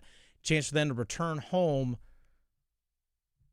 Be kind of cool if, like, the Little League World Series, like, hey, just go sleep in my own bed. Everyone's traveling, having to stay in hotels. Like, just go sleep in my own bed. Imagine going to school. Imagine that, Max. Imagine if you're playing in the Little League World Series and, like, you're still in school. You're like, hey, teacher, I got to know it. I got to leave early. I have a game at 3 o'clock. I have a game at 10 a.m. Yeah, exactly. I have a game at 10 a.m. I'm late to school. You're just today. missing the whole day that day. Yeah, at that point, you're just missing the whole day. But, yeah, that'd be kind of funny, right? Like, I'm sorry, I got to leave early. I don't know if they have year-round school and all that stuff in Pitt County. I don't know. It's weird how some schools in this area have year-round school. I don't have kids. I don't know. The elementary school that's right by me doesn't do year-round school. They do like a more traditional calendar. So, anyway, it's all weird to me in that regard. The Drive with Tim Donnelly on 99.9 The Fan. Coming up here in about 12 minutes, we'll have a conversation that I have with Shayna Goldman of The Athletic, as well as the Too Many Men podcast, about Alexander Nikishin and what his value could be in terms of a contract. What does a contract project to him? For him, if he stays with the Carolina Hurricanes, are the Carolina Hurricanes willing to pay him that contract projection as well? We'll have that conversation coming up here. But until then, Max, a little bit of time for a cop or drop. You want true enlightenment? Well, I'm dropping. All right, Max, hit me. All right, I mean, a couple topics we could jump around to today, but we'll start in the NBA, and we'll start concerning one LeBron James. It has been 3 weeks since Rich Paul and LeBron James let the LA Lakers know that he would not be returning for another season in Los Angeles, and yet we have not gotten any news so far, at least any definitive news, about where LeBron James will be playing next season for his 24th year in the NBA. So are you copping or dropping that the King will make his decision this week and let us know where he's going next season? Dropping. You think he's going to drag out even more? Yeah, why not? Here's the thing. His guy, Rich Paul, his agent, was on with Pat McAfee earlier today. He's on some other different places talking about he's not going to get rushed or anything along those lines to make this decision or anything like that. Guess what? It's no rush, man. It's already been 3 weeks. Exactly. We're talking more national media. We really haven't talked about it a whole lot. But national media is talking about him more without being on a team than he would be if he was actually on it. You think that doesn't matter to him? Come on now. This is the guy that did, like, the decision. I think he should do the decision, too. He should, actually. Why not? Take his talents to South Beach or whatever again. But nonetheless, I drop the fact that he'll do it this week. I drop it because he wants to sit there he wants to dominate and control the headlines. So I drop that he does it this week. There's not much else going on, though. This would be the time. No more World Cup to compete with. But no guess major what? Events this week. People are reporting to training camp and all that kind of stuff. I guess NFL. Well, maybe he wants to steal the NFL shine. Exactly. So maybe he does it the day of the Hall of Fame game to take attention away from the Carolina Panthers. Yeah, he might do it. And concerning the Carolina Panthers, we just discussed this at Football at 4. But with Taylor Moton dealing with a blood clotting issue, it appears there will be somewhat of a hole on the offensive line. Now, again, you kind of just went in depth on what you think, but just to kind of rehash that, we'll cop or drop here that Monroe Freeling will start week 1 for the Carolina Panthers. Cop. Have to. Cop. I mean, you drafted the guy 19th overall. Yes, absolutely. I mean, what other option is there other than you want to start Stone Forsythe? I know they just brought back Brady Christensen, but last time we saw him play, he was getting carted off the field with an Achilles injury. I know he's cleared to return and play, but you drafted the guy 19th overall. Yeah, absolutely copping that then Monroe Freeling starts day 1. All right, we'll talk a little bit of college football here. Okay. And starting in the ACC, we can get to the SEC in a few minutes here. But Boo! In regards to the ACC, we were talking earlier about your ballots for predicted order of finish, some preseason All-ACC teams, and preseason ACC Player of the Year. I know your pick was Darian Mensah to be ACC Player of the Year. Are you copping or dropping that he will be the recipient of that award? Well, of course I'm copping it. I said he's going to win it. Yes, I will. I will cop that he wins ACC Player of the Year for the simple fact that he's going to be surrounded by so much talent. I feel like he's going to put up some major numbers this season. We have a guy like Malachi Toney at wide receiver, and then let's not forget, he brought his number one receiver from Duke, Cooper Barkate, along with him. And Cooper Barkate was a second-team All-ACC receiver himself. Malachi Toney was a first-team All-ACC receiver last year. So, yes, to me, I think just the talent that is on that team, I think 100% absolutely that he's going to win it. So, yes, I will cop that he is, barring any sort of, obviously, an injury, but I think he wins ACC Player of the Year. All right, and Darian Mensah, as we know, recently departed from Duke, where he was playing football last season. They won the ACC championship game. Due to the previous format of the CFP, they did not make the playoff, ended up winning their bowl game. But I think can pretty fairly be said that within the triangle, Duke had the best season of all the ACC college football teams. Yeah, they won the ACC championship, absolutely. So despite the departure of Darian Mensah and Cooper Barkate, are you going to cop or drop that Duke will again be the best ACC football team in the ACC? Or in the triangle? In the triangle. You're putting me in a real tough spot here, Max. I've been very bullish on Duke since Manny, even back with Mike Elko. Just the fact that Manny Diaz has been able to carry over. I really like Manny Diaz a lot. I'm a big fan of Manny as a person, and I think he's actually done a pretty solid job over there at Duke as a whole in the 2 years he's been there, and he's continuing to get better. To me, offensively, they lost a lot with Barkate and Mensah, Keyshawn Brown, Samir Higgins. Like they lost some guys, and let's also not forget some of the defensive losses that they had this past season. Vincent Anthony Jr., Wesley Williams, Aaron Hall, like all these guys are on the front line of that defense. So to me, I'm going to drop that they're the best team in the triangle this season. I have them picked to finish 6th in the ACC, one spot behind 5th in the ACC, NC State. I think NC State will have the best record of all the teams in the triangle this year. And pursuant to NC State, since you just mentioned them Which, by the way, NC State and Duke are playing the Saturday of my wedding. Why? Which is also the day of a Hurricanes home game, and that game is at Carter Finley. So it's going to be a busy day. If you live in those apartments over there or you work over there, just be aware. It's a triple header for me. Got Duke versus State, Carter Finley, noon. Then I got my wedding that same day. Then the Canes play at 8 o'clock that night. Maybe we'll do the reception at the Canes game. Actually, maybe let's the Town Bake Tower or whatever they call it there at Carter Finley. They got some nice suites up there. Honestly, I think buffet. I'm gonna talk to my fiance. Maybe we can get our wedding reception to be tailgating for the Canes game. It's not a bad idea. Not a bad idea. You get some carryover tailgating from post football as well. I know. I'll bring the Blackstone out. It's not a bad idea. That parking lot's gonna be live that day. Hopefully there's good weather. But in terms of NC State football, many years they've tried now. I believe this is season 14 for Dave Doran as the head coach. They've been there for a while. They have not gotten to the vaunted 10-win mark. I know. And this year, the ACC schedule, at least in the eyes of some, looks a little bit more favorable for the Wolfpack. So are you copping or dropping that NC State finally gets a 10-win season this season? All right, looking back, I'm going to look back through their schedule just to make sure I don't miss anything. They opened the year with Virginia on the road at Scott Stadium up in Charlottesville. That game was previously set to be played in Rio de Janeiro in Brazil, but nonetheless, that's a 50-50 game in my opinion. Week 0 games, even if there is a favorite, it's such a crapshoot. It really is. Richmond should be a win. Vanderbilt might be a win.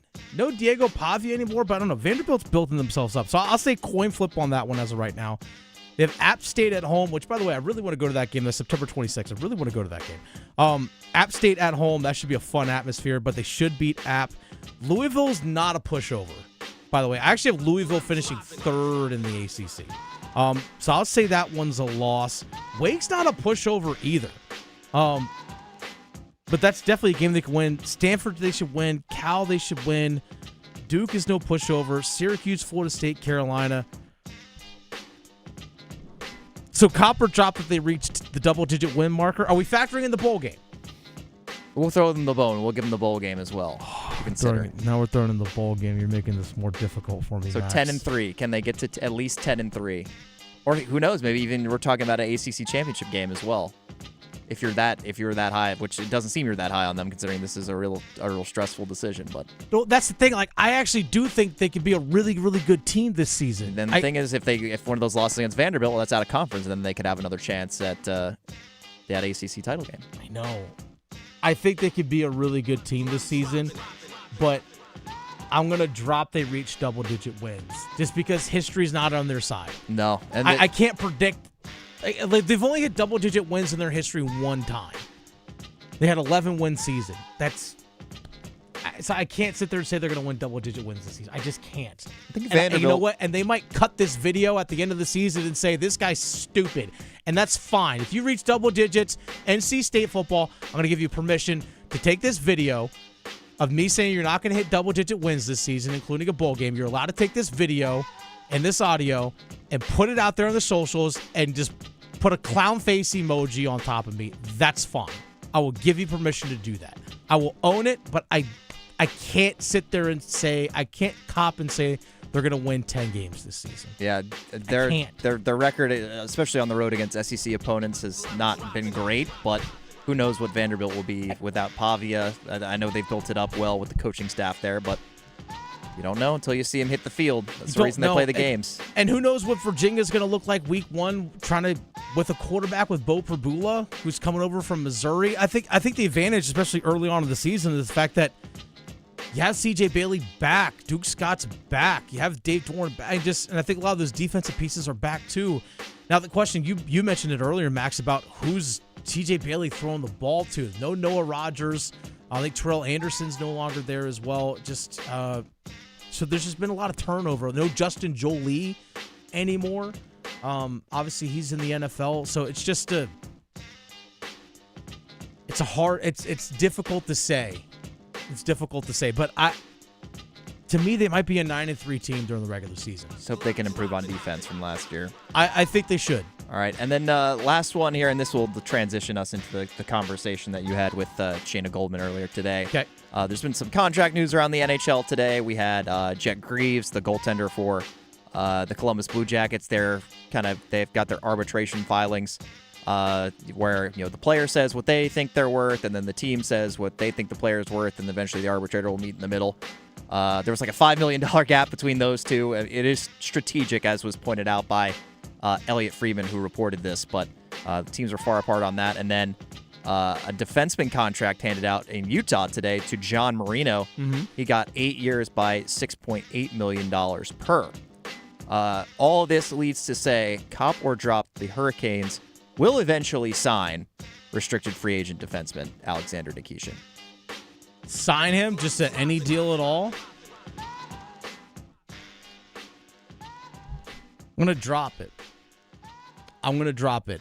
And I think part of that reason is what the conversation you're about to hear right now with Shayna Goldman of The Athletic, conversation I had with her earlier today about what is the value of Alexander Nikishin in terms of his value with the Canes versus his value to other teams in the trade market. And let's not waste any more time, Max. Let's get to that conversation earlier. We bring on Shayna Goldman of The Athletic, joining us here on the Adam Gold Show. Dennis Cox in for Adam Gold this afternoon. Shayna, thanks so much for joining us today. In your opinion, Alexander Nikishin, is he more valuable for another team via trade, or is his most value staying with the Carolina Hurricanes? Well, thanks for having me. Good question there. I think that he's more valuable to the Hurricanes as a trade target, Okay. as a trade candidate, because they have so much money tied up on the left side already. I think they know the system works and that they can keep interchanging players around the core. And I think they just they know this system inside and out, right? Like nobody knows how to maximize their team better than the Hurricanes. But I think that, we've seen a lot of players get maximized within that system. So you do have to wonder what he would look like outside of it. And sometimes it's possible a player, doesn't play their best with the Hurricanes. It's rare to see because we know how well, they've operated as a team. Their system's more than that. It's their identity. It's not just the X's and O's. But sometimes, that system is hard to play. It's hard to, keep up with the wear and tear of it.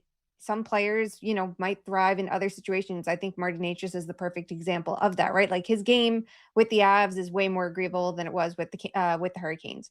So, there's a chance that Nikishin could go on to thrive elsewhere. But I think that there's a lot more uncertainty with that because it's going to come with the expectations of leveling up into probably a second pair role. And it's going to come with a much higher salary. So it's hard to see him matching that, those expectations so soon in another system when we just don't know what that looks like yet. Shayna Goldman of The Athletic joining us here on the Adam Gold Show. Dennis Cox in for Adam Gold this afternoon. You mentioned the salary. You talk about dollars and cents because you mentioned Jacob Slavin, Keandre Miller already on the left side, locked up long-term, making a decent amount of money. You see guys like Jamie Drysdale sign 4 years, $6.5 million. John Marino today signs an 8-year extension at $6.75 million.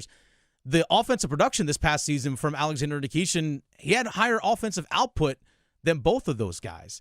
So if I'm his agent, I see those numbers. I'm asking for a lot more.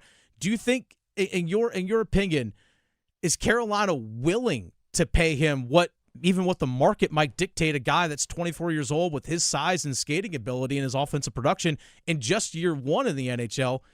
Is Carolina willing to pay that much according to what the market is already dictating? Yeah, that's the problem with it, right? Because I think with the Hurricanes, you have to pay him for what his role would be to an extent, right? You can't necessarily look at players who are top 4 defensemen elsewhere and say those are the perfect comps if that's not how he'd be utilized there.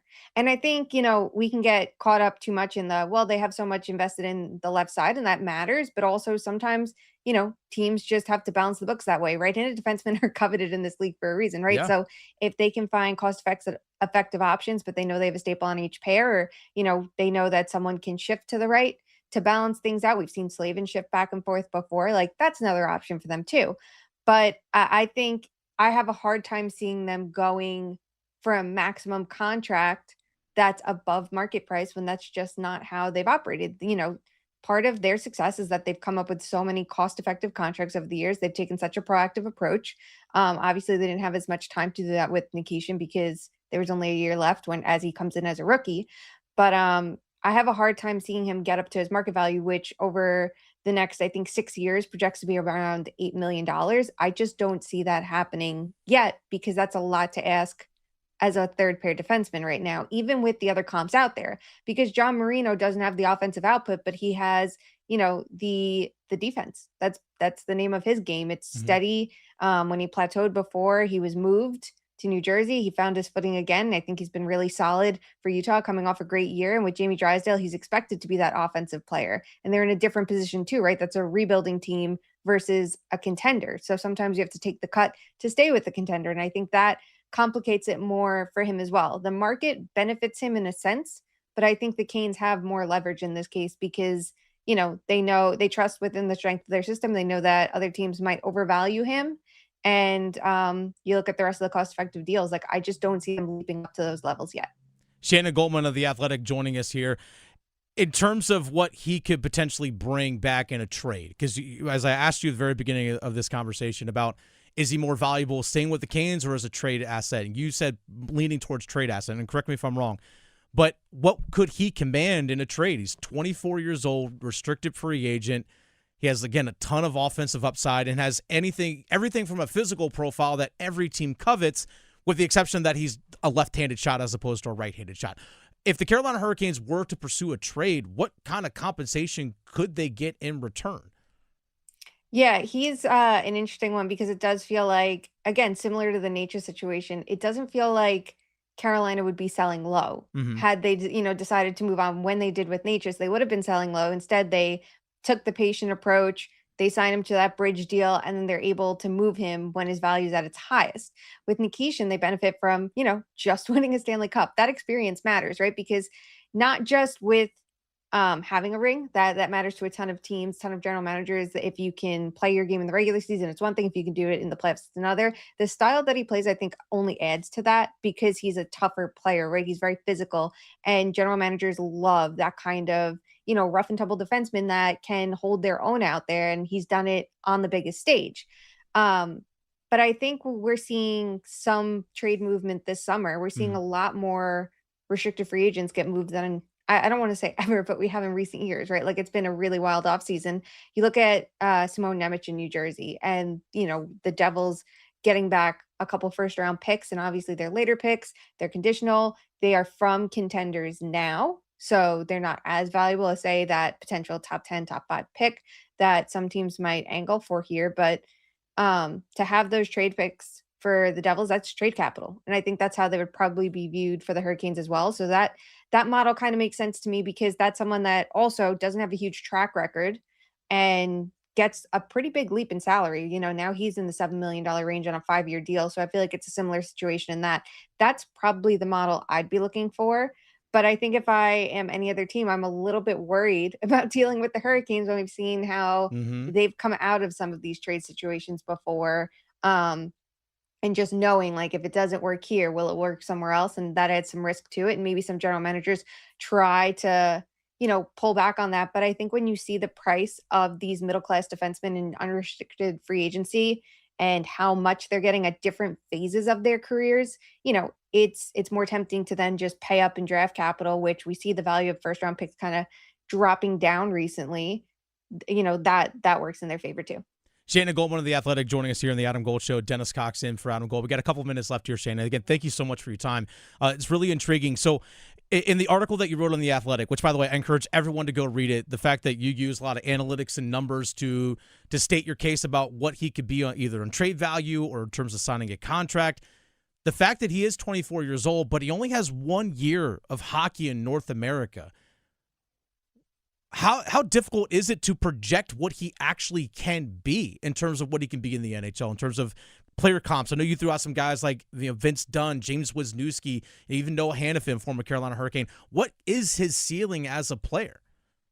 Yeah, it's really difficult because so with a lot of this, I'm using Dom Luszczyszyn's model, and that relies on 3 years of data generally when you're projecting out. Once a player comes to the NHL, think of it as like a reset. We're not looking at different leagues and blending it with the NHL. So it's based on his 1 year here.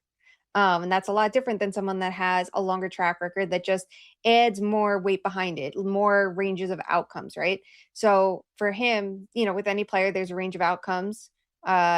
And that can change, right? One more season of play, half a year of play, if he comes in and he absolutely crushes it or struggles again, that will kind of move the needle on his trajectory a bit from how we look at it from a data-driven perspective. But I think some of those comps are pretty interesting. The Alec Martinez's of the world, of those, defensive defensemen who have long careers and play at a really high level in the top 4. For him, it's just, the more he plays, the more sustainability it'll add to what we're projecting out, just because it's been such a short time. And I think that's going to change a ton too, whether it's with the Canes or with someone else, because that's the context we're going to layer onto it, right? If he goes to a team like, say, a bottom feeder, a Chicago Blackhawks, it's completely different. That's why with, say, Bowen Byram, everyone looks at it and is so concerned because they don't have that same track record. They also don't have the defensive stability. So if someone struggles in their own zone, it might be emphasized there, and it's going to be even harder to get out of that, and things can spiral so much. So I think that changes things too. What we project for him with the Canes is going to look, a bit different somewhere else. Shayna Goldman of The Athletic. Also check out the Too Many Men podcast. She's 1/3 of that podcast with Allison Lucan and our good friend Sarah Sivian as well. Shayna, thanks so much for your time. Really do appreciate you joining us here on the Adam Gold Show. Yeah, thanks for having me. Again, that's Shayna Goldman of The Athletic joining us earlier today. I spoke with her when I was filling in for Adam Gold earlier today. A lot of great insight. And Max, you and I were talking about this off air about, again, I asked Shayna Goldman about it as well, about John Marino, the defenseman for Utah, who's in the final year of a contract, just got an 8-year contract extension today that pays him $6.75 million. I mentioned Jamie Drysdale, another 24-year-old defenseman who plays for the Philadelphia Flyers, got a 4-year contract extension, about, if I remember correctly, $6.5 million per year. So, again, if I'm Carolina and I see these numbers, and if I'm his agent and I see these numbers, it's a lot of money that's going to get shelled out for a guy who, as of right now, is a third-pair defenseman. So it's really difficult for the Carolina Hurricanes to sit there and try and project of, okay, if we do sign him to an extension, what role is he going to be playing, not just for this upcoming season, but in the future as well? Because you have two right-handed defensemen that are top 4 defensemen in Sean Walker and Jalen Chatfield. Sean Walker has 3 years left on his deal, and he was outstanding in the playoffs. Jalen Chatfield's in the final year of his contract, and he's going into his age 30 season. Maybe they elect to extend him as well. So, again, where does Alexander Nikishin fit in? That's the big question go forward. And Max, she said, a potential projection for him could be a 6-year deal at $8 million per year. That'd make him the highest paid defenseman for the Carolina Hurricanes. If he's going to be the highest paid defenseman, he's got to skate either on the top pair or at least on a top 4 role. Yeah, in theory, but that's just what happens when the Hurricanes get out ahead of the market. They locked up their best defenseman early, and then the rest of the defensemen, you get a great value deal in picking up an offensive power play quarterback like Shane Gostisbehere. Mm-hmm. You caught him a below market value for 3 years at 3.2, I believe it is. They got Sean Walker. He signed a 5-year deal, making $3 million. 3.6. And then you've got your top guys that you got your long-term deals in. One, while these 8-year deals are still legal, because once the new CBA goes into effect, I think in September, right? Yeah, September is when they can start. So basically next year, the new CBA goes in, 8-year deals will no longer exist. They got out ahead of it and got these guys locked up to the cheaper deals. So the way the market's moving, especially defensemen that have that kind of offensive potential and ability, you look at a guy like Bowen Byram again making 12.5, it's gotten a little bit crazy. It's gotten a little bit out of hand. Now, I don't think the fact that Nikishin is worth more now in the current market or is demanding more necessarily means that you have to bump up his role. Ideally, I think in the future, they'd love to see him develop into someone that they could put next to Jacob Slavin, but the problem is they're both left-handed. So then somebody has to be comfortable playing on their offside, and that just creates a whole nother, slew of problems or issues if you're not used to doing that. So look, it's a complex situation. Again, could see him coming back, could see him going out in the trade with all the talk of his value there with Shayna, and they would definitely get something good back because they don't like to lose in terms of value when it comes to trades. So for sure, I'm intrigued to see how it plays out. It's obviously a long ongoing situation now. We're 3 weeks out from the start of free agency, and things have not really moved one way or another. I know there have been some rumored moves here and there that didn't end up panning out. I know the Rangers were mixed up in that. I know the Blues were interested. Rangers, St. Louis, there's a bunch of teams. Apparently, there's quite a few teams. We'll see if somebody can meet either the Canes' asking price or if they can end up coming to terms on a contract. Maybe it ends up being shorter term than originally they were looking for, just to try to get it done, and they can finalize that roster for next year and start moving towards next season, because it's coming. You said, 10 weeks till they drop the puck for 10 weeks from today. Night? 10 weeks from today. 10 weeks from today. We'll see how it all shakes out. The Drive with Tim Donnelly on 99.9 The Fan. Dennis Cox in for Tim Donnelly. Max Gorman producing the show. On the other side, your comments, feedback frenzy next. The Adam Gold Show. Don't buy this line that Carolina only won the cup because Florida was too broken to challenge for a third straight title. The Hurricanes were the best team in the league. They were way better than they were the previous year. And I know we can't prove it, but I think Carolina would have beaten Florida if the Panthers were standing in their way. Don't worry what Florida did. Make yourself better. The Adam Gold Show, weekdays starting at noon on 99.9 The Fan.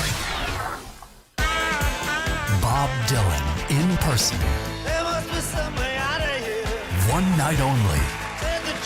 July 28th, Red Hat Amphitheater, Raleigh. Bob Dylan. Plus Lucinda Williams and her band. And Jimmy Vaughn and the Tilt-A-Whirl Band. Get tickets now at livenation.com.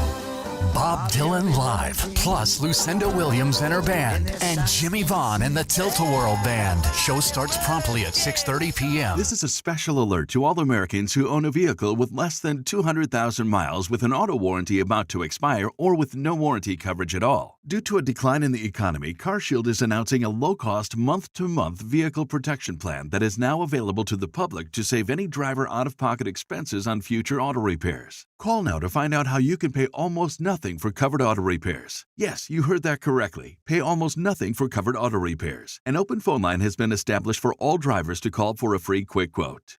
Call 800-330-8323 now. Drivers who are covered will not have to pay for covered repairs again. This protection plan is at an all-time low. Additionally, drivers who activate this vehicle protection today will also receive free roadside assistance, free towing, and car rental options at no additional cost. Call us for your free quick quote today. 800-330-8323. That's 800-330-8323. What do you have to lose? Call 800-330-8323. Again, 800-330-8323. Hi friends, this is Mark Pons from Chapel Hill Tire. I get it. You don't wake up excited to schedule car maintenance. Between work, school, family activities, and everything else life throws your way, it can be tough to find the time. That's why I'm excited to share that our University Place and Crabtree locations are open Saturdays from 8 to 5. Now you'll have one more option for taking care of your vehicle. Schedule your Saturday appointment today at chapelhilltire.com and drive happy. This hour of The Drive is brought to you by All-Star Dog Training. You've seen their dogs featured in college and professional sports. They can train your dog too. Visit allstardogtraining.com and schedule your free evaluation today.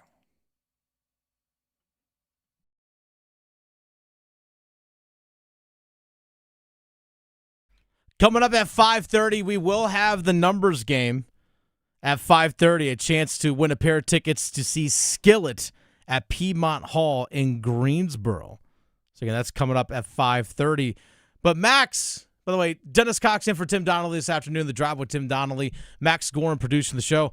Max, we like to interact with our listeners. We like to interact with each and every one of you out there, whether that's through our social media platforms, Instagram, TikTok, Twitter, you name it, our 99.9 The Fan social media platforms, or on our live chat on YouTube, or our comment section on YouTube Live, or the comments in the actual videos that we post. And we like to share those thoughts that you have in a little bit of a feedback frenzy. All right, Max, what are the people saying? All right, well, we could go off just this one video the entire time, but yesterday we had a segment talking about Panthers, or originally we were going to do the 3 Panthers that are feeling the most pressure as we go into training camp. Yep. But you pivoted instead, and it ended up being a conversation about Bryce Young needing to prove that he has what it takes to be a franchise quarterback. The fact that he is not at that point right now. And there were a lot of people who had something to say about this. Bryce Young is a bit of a polarizing topic. He is. When it comes to the Carolina Panthers. Very so we'll much just so. start with the first comment. This is from Brian. We said the same thing about Sam Darnold, and now he's a Super Bowl champion. Someone needs to clip Dennis's thoughts of him back in the day and see what his thoughts were then, too. We made the playoffs. I'm not saying he's wrong, but let's have some hope. What were your thoughts on Sam Darnold? My thoughts on Sam Darnold at the time were, because obviously we saw what his first 3 years with the New York Jets were, and it's like, okay, that's a disaster of a situation. And then he comes to the Carolina Panthers, and it wasn't that great either. Let's not pretend that Sam Darnold all of a sudden, as soon as he left Carolina, became a stud. Let's not forget that he went to the San Francisco 49ers for a year and sat as a backup to Brock Purdy when they went to the Super Bowl and lost. Then he went to Minnesota under Kevin O'Connell. He went to Kyle Shanahan and Kevin O'Connell, two of the best offensive minds in the entire NFL. And then last year is in Seattle with the best defense, if not, top minimum top 3 defense, but probably the best defense in the NFL last year. And they won a Super Bowl. So what's the listener's name? That was Brian. Brian writes. So here's the thing, Brian. You're pointing out the exception. Sam Darnold's the exception. Don't point to the exception and say, well, this can happen all the time now. It's not the case. I understand that the Panthers made the playoffs last year, but let's not forget that the Carolina Panthers, after their bye week, had 4 games. They went 1-3 in those 4 games, including losing 16-14 on the road at Tampa Bay in the last game of the regular season, where everything was potentially on the line for them to make the playoffs and seal the division on their own. They had to sit there on Sunday and hope and pray that the Atlanta Falcons beat the New Orleans Saints. And they did. The Atlanta Falcons did. But let's not forget that this Panthers team backdoored their way into the playoffs last year. So I understand that they made the playoffs at 8-9, but 8-9 that's 500. That's 500. That makes you average. And number 1 overall pick should not be average. What else are they saying, Max? This is from Unseen Drifter. Mm-hmm. Said, a lot of the QB stats are going to be bad when the games swing from a lot of pass to all run. Then you mix in a few bad games, and the numbers will always be down. If play calling was better and had more throws, then I'd bet his numbers go up. Also, when you compared him to Penix and Shook, the sample size matters a lot, not to mention who they played. The truth isn't just the cherry-pick stats when it comes to a player's ability. Okay. Cherry-picking stats. Max, I threw out their yards per attempt. I threw out their... again, this is the entire 2025 season. The stats that we use. So we use the entire 2025 season from yards per attempt, yards. Again, this is what I think per attempt and those kinds of things matter. Completion percentage, yards per attempt, because that, again, that's factoring in per attempt, not just total season, but per attempt. Average target of distance downfield, all these things. Like, to me, that's excuse making. It's a full season body of work. Full season body of work. Now, Penix, I have to go back in there and look and see here real fast, but it's not just cherry picking like 2 or 3 things. If you look at yards per completion, yards per attempt, completion percentage, average yards of target downfield, like, it's a ton of stats. I could have picked even more where he is below league average or right around league average. So it wasn't like, let me pick these 2 or 3 things and make it, this is the narrative. That's not what I did. That's not what I did at all. So it's not cherry picking a few stats. Like, I could go into it even further if you want to. No, there are many stats that I don't think would back up Bryce Young as a franchise elite quarterback. And it's interesting because it depends on a per game basis, though. There's one number that I know a lot of the Bryce truthers will throw out there about his deep ball completions, right? Passes that travel 20 yards downfield. About how he's one of the best deep ball throwers in the NFL. He threw 41 passes last year where the target was 20 yards or more downfield. 41. That's less than half of what Matt Stafford threw. Matt Stafford threw 85 passes that traveled 20 or more yards downfield. So there's a big disparity. A big disparity there. And people are like, well, play calling, all that kind of stuff. Well, guess what? He has his own dedicated play caller this season in Brad Idzik. So it's like, I don't like the excuse making. Like, well, if the couple guys catch the ball and all that stuff, no. It's a full season body of work. It's a full season body of work. What else, Max? There are, for as many people defending Bryce Young, there are definitely plenty supporting your side as well. This is from J.E. Motivation Moment in the comments. He said, finally somebody said it. He is not a franchise QB. That's why I have argued that our skill players are not that bad. It is not a coincidence when Bryce Young plays above league average, those same skill players look better. You know, I thought it was interesting. I think you bring up a good point. I said this, and very polarizing, that after they lost to the Seattle Seahawks last year, Bryce Young threw for 54 yards. And I posted a video after the game as I was leaving Bank of America Stadium, and I said, 54 yards from your starting quarterback should never be acceptable. 54 yards from your starting quarterback should never be acceptable. And you would have thought, it was amazing, how people were like, well, look at the receivers he's throwing to. I'm like, Y'all were sitting there like 2 weeks ago talking about when they beat the Rams. Oh, did you see Coker burn that guy deep and Taylor and Tedderwell McMillan burn a guy deep for touchdowns and all that stuff? Like, they could beat that defense of the Rams. They could beat Eddie defense. I had people saying that. And then it's like, oh, well, his weapons aren't that good. And then he was under pressure all day. I was like, yeah, every quarterback is going to face games where they're going to be under siege at times. And is 54 yards ever good enough? No, it's not.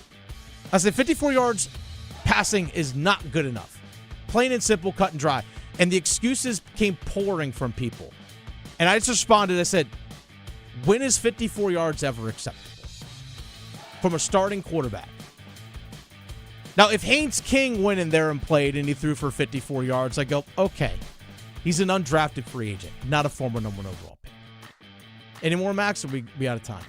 We'll go throw one more quick one from your conversation with Shayna Goldman earlier about Alexander Nikishin, his potential value on the trade market or value to return to the Hurricanes. Steve in the comments said, agree with Shayna, but that window closes soon. Next year, this time, he'll be worth nothing because he can choose without a matching offer, and a midseason trade will not get the returns like now. Right-handed defenseman is needed a right-handed defenseman is needed to accompany Ghost. I think Nikishin doesn't hit unrestricted free agency until 29-30. That also. So, like, the next 3 years, he's still under Carolina Hurricanes control. Now, I think he probably will be offer sheet eligible next year, which the Canes can match or, if, again, depending on how the contract situation turns out. Now, I mean, Martin Necas was traded midseason with Jack Drury, along with a couple of third-round picks, and got Mikko Rantanen and Taylor Hall in return. So, yeah, you could trade midseason and still get a Hall back, and pun intended. But, so, yeah, you can still trade midseason and get a lot in return. You definitely can. But, yeah, offseason is most likely where you're going to get the most return, but that doesn't mean that if a team out there is desperate, won't still try and make a move. But I understand what he's saying in that regard. The Drop with Tim Donnelly on 99.9 The Fan. That's a little feedback frenzy. Dennis Cox in for Tim Donnelly this afternoon. Max Scoren produced the show. We get to the starting five coming up, including 2 Panthers players that won't be there for the start of training camp. Next. Adam. I'm Adam Gold, and I'm there. Tim. I'm Tim Donnelly, and I'm there. Dennis. I'm Dennis Cox, and I'm there. Victoria. I'm Victoria Bodenecker, and I'm there. Paul. I'm Paul Ihander, and I'm there too. You'll find them all here on the brand new 99.9 The Fan app. To work, to school, the beach, the mountains, the arena, take The Fan with you wherever you go. Available for Apple iPhone and Android phones. Download the 99.9 The Fan app today. It's bow time. Ordering Bojangles Bow Bites is the easiest choice you'll make today. The bite-sized hand-breaded chicken is fried to crispy perfection, making it perfect for sharing, snacking, or when you're on the go. Just don't call it a nugget. The only hard part is choosing from our 6 dipping sauces. We've got a sauce for every kind of craving, from our creamy house-made ranch to our sweet and spicy peach honey pepper sauce. It all depends on what kind of mood you're in. Head to your nearest Bojangles today and discover the dippable, shareable, and craveable Bow Bites. It's bow time. There's no time like bow time. Time to head on over to Bojangles to try Bojangles' new Bow Bites. Bite-sized hand-breaded chicken fried to crispy perfection. On the go, they're perfect for snacking or sharing. Dipped in your favorite sauce like creamy house-made ranch or peach honey pepper, they're the perfect way to satisfy your craving for flavor and value. Try Bojangles' new Bow Bites. It's an easy choice to make when it's bow time. It's your turn to play with the new Scratch Off, Fast Play, and Digital Instance games from the North Carolina Education Lottery. Spin your way toward a $200,000 Scratch Off top prize, or go for a jackpot with Digital Instance and Fast Play. Plus, enter for a chance to win a VIP trip for 2 to see Wheel of Fortune in LA. Come on, big money! Must be 18 to play. Approximate overall odds to win range from 1 in 3.76 to 4.31. Problem gambling helpline 877-718-5543. When you own your own business, you need to keep things moving. Need to book a last-minute flight? Earn a $300 travel credit to cover that. Need to take a meeting before takeoff? Do it from the comfort of the Chase Sapphire Lounge by the club. Need to catch your breath before you board? Done. Chase Sapphire Reserve for Business, the business card that gives back all you put in.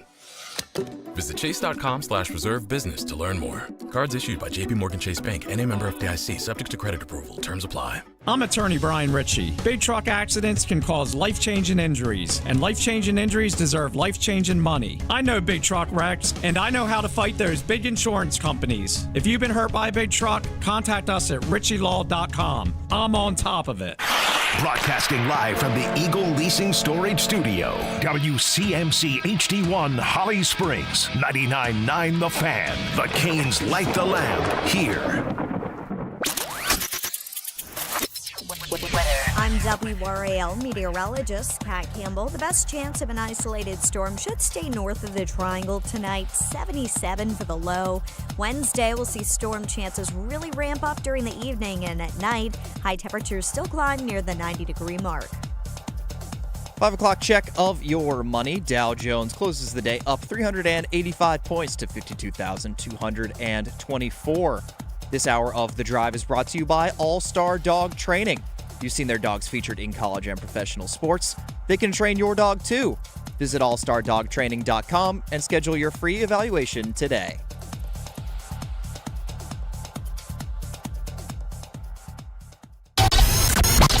It's 5 o'clock. Time to serve up the biggest sports stories of the day.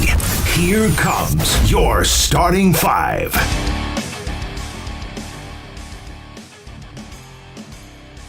The Drive with Tim Donnelly on 99.9 The Fan. Starting five is brought to you by Baker Home Exteriors. The Baker family has roofed the Carolinas since 1915. Baker Home Exteriors, roofing, siding, windows, and doors. Always good work. BakerHomeExteriors.com. Dennis Cox in for Tim Donnelly this afternoon. Max Gorin producing the show. Max, let's jump right into it. Number 5. Count them. 1, 2, 3, 4, 5. Carolina Panthers rookies report to training camp today, Max. And there's a couple rookies that are going to be starting probably right from day one, including their number one overall pick, but their first round pick, 19th overall, Monroe Freeling, the offensive tackle out of Georgia. And the reason we say that is because we got the news earlier today, in case you may have missed it earlier. The Carolina Panthers announced that 2 of their starters will begin training camp on the non-football injury list. Now, the non-football injury list is when you sustain a quote-unquote injury or something that prevents you from playing at the start of training camp, when that injury or whatever it might be was sustained outside of team activities. So it's a non-football injury list. So may got hurt during training or something along those lines. So the 2 players are cornerback J.C. Horn as well as right tackle Taylor Moton.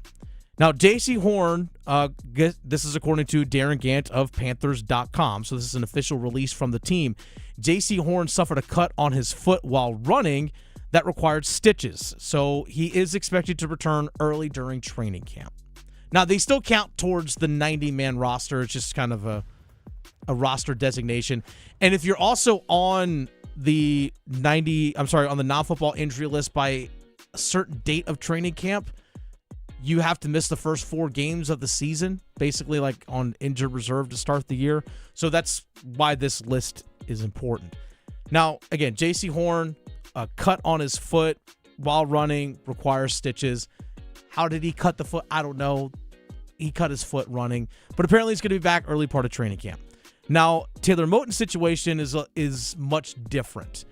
And Taylor Moton, the starting right tackle, has been the starting right tackle for this team, Max, for about going into year 10 now, I want to say, or at least year 9. He was diagnosed with a blood clot in his lung in late June. First of all, blood clots are serious. They for real, like, blood clots are serious. And a blood clot to a vital organ, like your lung, extremely serious. And I say that as someone who had a family member recently deal with a blood clot in the lung. It's a very serious matter. A lot of time spent in the hospital. And thankfully everyone's okay, but and as by all reports, Taylor Moton is doing well. He was placed on blood thinners and was responding well to treatment, is being assessed daily by the team's medical staff. Again, that's according to Darren Gant of Panthers.com. The treatment will cause him, this is from Darren Gant, the treatment will cause Taylor Moton to miss regular season time, though he's expected to return during the season. When you have a blood clot, we saw Frederick Anderson deal with this, the Carolina Panthers netminder, not this past season, but the season before. The 24-25 season. We heard Frederick Anderson, Max, remember correctly, they were like on a Western road trip or like a Western Canada road trip. And all of a sudden, hey, Frederick Anderson has to shut things down. They detected a blood clot and you're on blood thinners and you basically have to sit. Like you can't really do anything in terms of physical activity because you have to check and make sure that the blood clot, there aren't other blood clots in your body that might be traveling that could get caught in those organs or whatever it might be. Like you have to be vigilant when it comes to these things. So he's going to miss time in the regular season. We don't know how long. Dan Morgan, the general manager of the Carolina Panthers, is going to talk to the media tomorrow, midday around I think 11:45 or noon.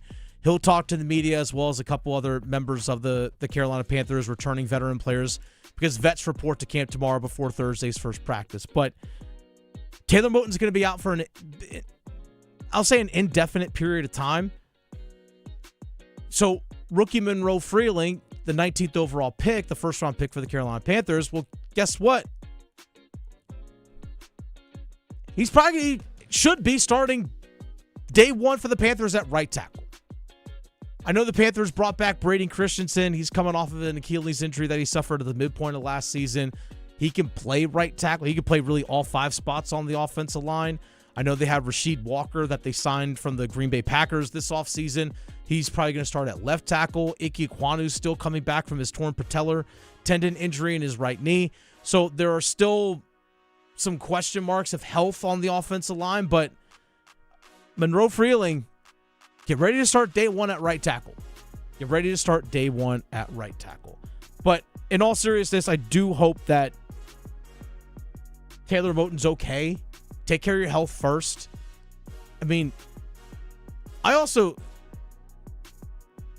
this is for all of us listening out there. I see Taylor Moton, Max, he's 32 years old. I'm a man, I'm 40. And I see someone dealing that there's a professional athlete dealing with a health crisis like that, a blood clot. A reminder to everyone out there, still go see your doctors, still go get checked out. Just because you eat healthy and exercise every day doesn't mean that you can avoid something like this. That's a pro athlete. Freddie Anderson, pro athlete, like the healthiest people in the world, with medical staffs and training staffs around them on a daily basis. And that stuff can still happen to them. It can happen to you. So still go to get your doctors, do your blood work, all those types of things, and stay healthy, folks. All right, that's number 5. Let's get to number 4. 1, 2, 3, 4, all together. Second body, Hachimura, and he turns it over. Get it ahead for James. Slaps it over to Kennard. Lakers are down by 3 for the tie. It's good. LeBron James is money. So, Max, we still don't know where LeBron James is going to be playing basketball this upcoming season. Is he going to play with the Hornets? Definitely. Hell yeah. Let's go. Let's unretire Del Curry's number just for, I'm kidding. If he wants to wear 30, I'm sure he would let LeBron wear it. Oh, yeah. As he should. As he should. But maybe he does on the slimmest of 0.0000001% chance he actually ends up in Charlotte. Max, if that's the case, season tickets are going through the roof. Yeah, mine would like triple in value. So look, there's good golf down there, LeBron. I mean, look, if it's happiness that you want, yeah, there's quite a few clubs. Quail Hollow, you could play with Rory. Play with Rory at Quail. Just saying. Bojangles. That's where the Wyndham Championship's held at Quail Hollow, correct? No, that's Sedgefield. That's Sedgefield. Greensboro. It's like the Wells Fargo. Maybe it's Wells Fargo that there. They have, or is it the Truist Championship now? Sure. Yeah, whatever they call it now. And then sometimes they have the PGA Championship a few years ago. That's right. Every now and again. So yeah, plenty of great golf. It's the state of North Carolina. You're not that far from Pinehurst. You're not. He's going to load manage a few games. They'll They'll throw him a membership up there. Yeah. We'll make it happen. But LeBron has yet to sign anywhere. He's yet to make his decision. It's got to be Cleveland, right? Part of me feels like he goes to Golden State. See, that's what it was at the start, too. Imagine they just kind of did this whole rigmarole just to go exactly where he was rumored to go from the get-go. Wouldn't shock me. I mean, look, if he wants to be happy, he doesn't want to move his family that much, wants to play golf, California has all that stuff. That they do. And Monterey, where Pebble Beach and all that stuff is not that far away from the Bay Area. Not bad. Just saying. Go up there on the Gold Coast up there. Western. The team would be pretty good, too. I mean, so you got Steph, you got LeBron, they've got Porzingis, Jimmy Butler coming off the injury. Not anything other than Curry, I guess, in terms of guard play. That's all that great in particular. But, I mean, just those four alone, like, you can compete with almost anybody with that, I'd say. My guy, Pat Spencer. Pat Spencer. And Pajemski. Have to represent the lacrosse community in a positive way. My guy, Pat Spencer. So, anyway, that's kind of the news of LeBron. And you know what? Here's the thing. If he had signed somewhere already, Max, would we be talking about LeBron? No, we wouldn't be. By him not doing anything, he's a topic of conversation. That's how you stay in the news, not doing anything. All right, that's number 4. Let's get to number 3.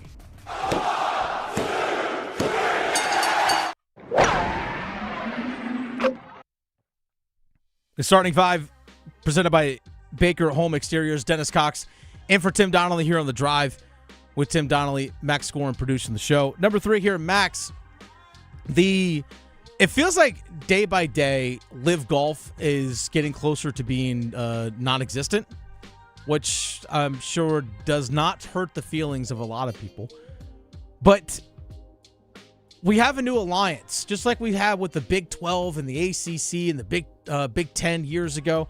We have an alliance between the PGA, the European Tour, as well as the Asian Tour, Max. And it seems like this is really negatively impacting Live Golf. You're more plugged in on the golf community than me. What is this alliance between the PGA, the Euro Tour, and the Asian Tour? Yeah, well, it's previously, even like as Live was being formed, they had this relationship with the Asian Tour, I think, just to kind of funnel new talent into Live, because I think it was also for World Golf Rankings too, yes, correct? to try to get some OWGR stuff for Live, because they were fighting for that.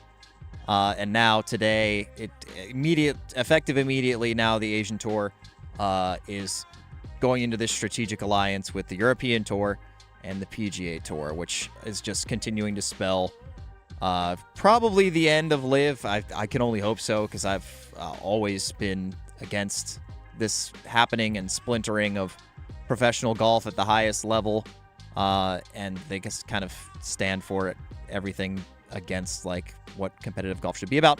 But yeah, it's like the latest thing. They've had funding issues. There have been rumors that the Saudi Public Investment Fund is going to pull their funding at the end of this season, and now you've got this, one of their few partnerships with outside leagues, now going to partner with the PGA Tour again, rather than Live, because I think the Asian Tour too, they had some coast-sanctioned events with the DP World Tour, which is now the European Tour. So I think now they kind of want to get their status back up in the world of golf, as Live is kind of falling off. I think they can kind of see how the future is going there. So Asian Tour, the latest to jump ship from Live back to the kind of PGA Tour ecosystem. There's already been a couple players that have started to kind of the pathway back. Patrick Reed among them, Brooks Koepka among them, and now organizationally, the Asian Tour as well, kind of distancing themselves and flipping back over. So I'm curious to see, again, what athletes, like what golfers start jumping off of Live and trying to come back to the PGA and trying to integrate themselves either back into the PGA or the Euro Tour or whatever it might be. I'm curious to see what golfers are going to start to do that, because there's some big names that jumped over there, like you mentioned, Brooks Koepka, Bryson DeChambeau. There's some high-profile names that moved over there. I also wonder how well they're going to be received by the PGA Tour. I mean, because I know guys like Rory McIlroy have been extremely outspoken against guys that jumped ship over to Live. But I will say this, though, Max. I never once, ever saw Live Golf highlights anywhere. I never saw their stuff on social. I never saw them on television. Never saw any of it. Yeah, they were on the CW. I don't know if they still are, but they were. Yeah. Well, here's the thing. CW is over the air, and CW is actually in more households than I think than ESPN because they are an over-the-air entity as well. But and I say that for real because being over the air on antenna and stuff actually allows you to reach more places. And it's on YouTube TV. I never once saw it. Maybe I did pass by and I was like, whatever. But it seems like Live Golf, as hot as it was coming out of the gates about, 5 years ago, kind of fallen by the wayside. I've never met anybody who's watched any. Neither have I.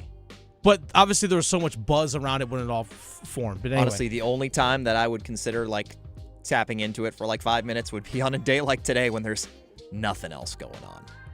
And it's okay that there's a little bit of nothing else going on right now, Max. It's okay. Maybe we'll get news of an alliance being broken between the SEC and the NCAA as we get to number 2. Just the two of us. So SEC Media Days are taking place down in Tampa this week. So last week we were in Charlotte for ACC kickoff. Right now, SEC kickoff and their media days are happening down in Tampa. And Greg Sankey, the commissioner of the SEC, was discussing basically his state of the SEC, similar to what Jim Phillips, the commissioner of the ACC, did last week, but was fielding questions about the future of the conference. And then there have actually been rumblings for a while about the potential that the SEC could break away, would separate itself from the NCAA, and we're just going to go do our own thing. And there's even been talks about the power conferences doing that on its own anyway. Break away from the NCAA. We can establish our own rules, have our own plan in terms of eligibility, how we enforce our rules, not have to worry about all these lawsuits and everything, because the NCAA encapsulates more than just Division I. It's Division I, what we know with the power conferences, the group of sixes, the FCS schools like Elon, Davidson, shout out to the Wildcats, UNC Wilmington, even down to Division II and Division III. All of that incorporates the NCAA. So that is like Winston-Salem State Division II, Meredith College Division III. All these schools are all part of the NCAA. Now, could the power conferences themselves break away from the NCAA and have its own rules enforcement and those kinds of things, its own governing body, basically having commissioners for each of their sports, whatever it might be? So how serious, how real is this? That the possibility that if the Protect College Sports Act doesn't get passed through Congress the way that athletic directors and commissioners of these conferences want it to be written as, is the talk of the SEC breaking away a real thing? Is that real, Greg Sankey? They're real. People have talked about that. They've opined about the frustrations that bring them to the point of saying we should look at something significantly different. I do not believe that is a leverage point. I think that's just honest communication. But I also know the pride with which I spoke of 13 national championships, and there is meaning and value. And I do think a national expectation that we participate in a national organization. But that national organization must function in a healthy manner. Otherwise, that simmering will continue. The ulterior option, or the alternate, I should say, the alternative, there's the word I'm looking for, Max. Max, I'm on hour 6 of radio today. The alternative option for the SEC, if things don't work out the way they want in the Protect College Sports Act, which right now is being drafted and redrafted in Congress and in the U.S. Senate right now, needs 60 votes to pass in order to go to the House, then has to pass the House of Representatives in order for all this stuff to pass. And, I remember their civics classes from middle school. This is how bills are passed. It seems like that if in college sports that the NCAA, at least the member institutions that want antitrust exemption, That way they don't have to deal with individual state laws. Then they can really enforce the rules that they have or that they want to enforce. That's the biggest hang-up. And then also with antitrust exemption and all that stuff, basically you don't have to worry about designating the athletes as employees and how you pay them and all those kinds of things. Lost in all this is actually who is representing the athletes themselves. That's it. Who's representing the athletes? Nobody. Nobody's representing the athletes, and that's a very, very difficult thing. If the SEC wants to break away from the NCAA and the Big Ten, the Big Ten, the ACC, and the Big 12, and Sun Belt and the American, all that stuff, they decide to stay, fine. SEC, you 16 schools can go play each other, have your little conference champion, and go have cake afterwards. Whatever you want to do, fine.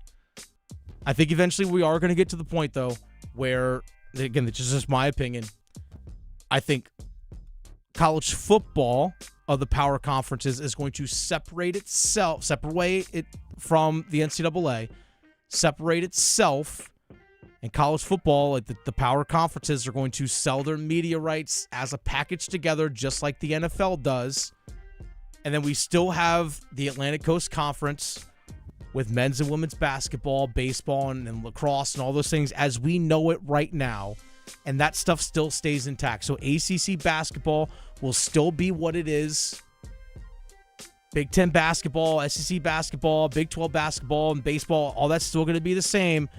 But we'll have a separation of football. That's the way I see it happening. College football is just too big, man. I love college football, too. I love it, too. I watch 12 hours a day on Saturdays in the fall, but I think college basketball is better.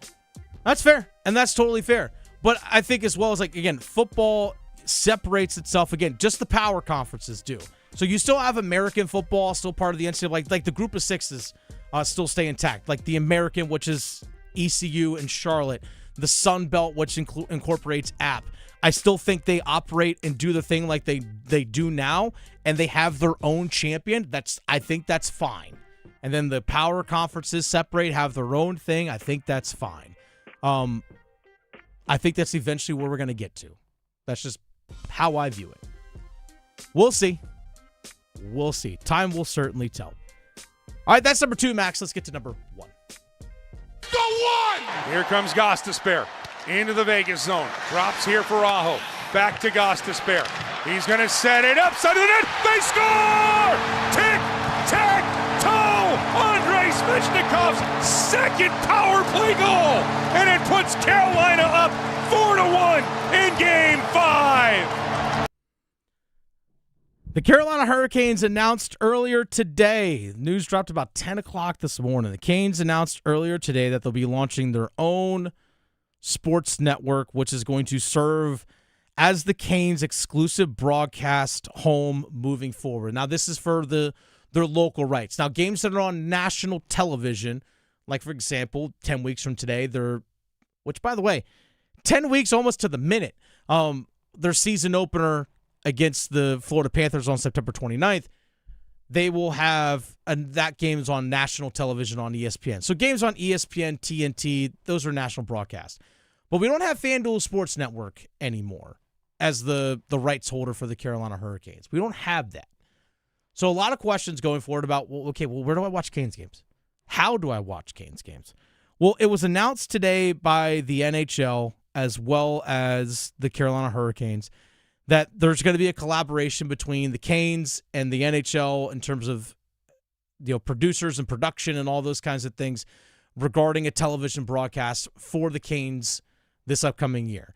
And the NHL is not only collaborating with the Carolina Hurricanes for their local sports broadcast, but they're also doing the same thing with the Columbus Blue Jackets, the Minnesota Wild, and the St. Louis Blues. And don't be shocked if we hear a couple other teams eventually joining in, like the Anaheim Ducks. Don't be shocked.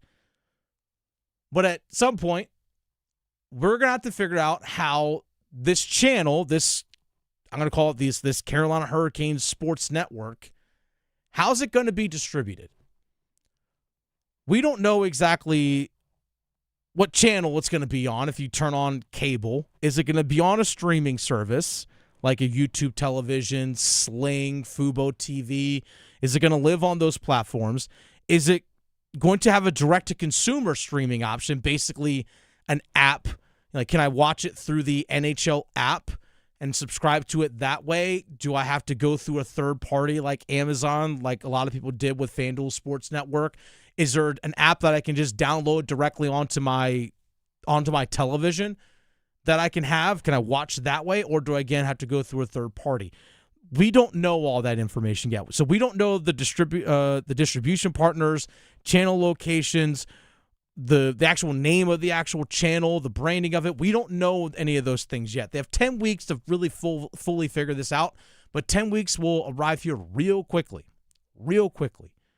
And my hope, we'll talk about this a little bit more at 5:45. My hope is that the NHL and the Carolina Hurricanes are extremely intentional about putting this channel on as many platforms as possible where you can reach your casual audience. Diehard fans will show up. Diehard fans will always show up. But not all fans are diehards. Let's be honest. Not all fans are diehards. You go to a game at Carter Finley, at Wallace Wade, Cameron Indoor, the Dean Dome, Kenan Stadium, whatever it might be, the Lenovo Center. Go to games at any of these locations. Casual fans sit in those stands too. They're not all diehards. There are casual fans as well that just say, you know what? I like to go enjoy a game. It's fun, but I'm not going to sit there and carve out time every single Saturday or every single game night to watch a game. But I'll definitely make sure I catch a few. Like, there are Canes fans that may only watch, because of time commitments and stuff, may only get to watch 20 games during the course of the season. And guess what? That's fine. No one's going to watch not everyone's going to watch every single minute of every single game. That's just not how it works. You have to be able to reach your casual audience. That's the starting five presented by Baker Home Exteriors for roofing, siding, windows, and doors. Trust the team that's been doing good work for over 100 years. Baker Home Exteriors, roofing the Carolinas since 1915. The Drive with Tim Donnelly on 99.9 The Fan. We need some numbers game contestants. We need 2 contestants to compete in the numbers game. Call 919-860-5326. 919-860-5FAN. 919-860-5326 for your chance to compete in the numbers game and win a pair of tickets to see Skillet at Piedmont Hall in Greensboro on July 31st. Need 2 contestants. 919-860-5FAN. 919-860-5326. We need 2 contestants to play the numbers game. Call in. 919-860-5326. Numbers game next. Evan, Canty, and Michelle are unsportsmanlike. Jalen Hurts is the most disrespected quarterback of any quarterback in the NFL. It's ridiculous. Sirianni and Hurts, what's going on? Hurts' teammates don't like him as much as they like AJ Brown. I'm walking in the supermarket yesterday. You know what? I looked up to my left, and what did I see? A big Wheaties box with Jalen Hurts on the cover. And I sat there with a smile and a smirk on my face because this guy is going to get everybody this year. Mornings from 6 to 9 on 99.9 The Fan, the Triangle Sports Leader. A lot has changed since 1915. The way the Baker family treats people hasn't. They've roofed the Carolinas for over 100 years. The motto puts it plainly: we shall do good work. At a profit if we can, at a loss if we must, but always good work. Trust the team that's kept that promise for generations. Baker Home Exteriors. Always good work.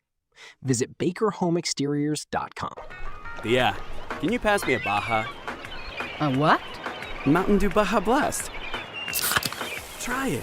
It's tropical at first, then the lime flavor hits. Oh, okay. That's crisp. Tastes like vacation. Right? Mm-hmm. And it's mine now. Have a Baja Blast. Right now at Circle K, buy a 20-ounce Mountain Dew and get another for just $1. Do the Dew at Circle K today. This summer, there are 250 reasons to join T-Mobile. Girls trip? Booked. And switching to T-Mobile helped make it happen. With Experience Beyond, switch and get $100 back. Plus, $650 in value in built-in plan benefits. That's $750 in your first year, guaranteed. And honestly, that $100 back, I'm putting it towards the zip line. Now that's how you do summer. Exactly. Best switch I ever made. This is just one reason to join T-Mobile this summer. There are 250 reasons. Find yours.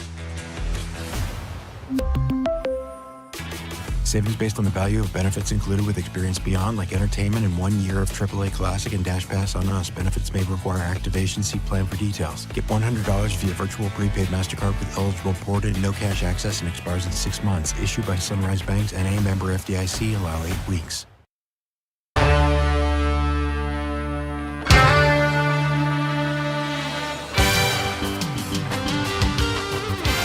It is time to play the numbers game.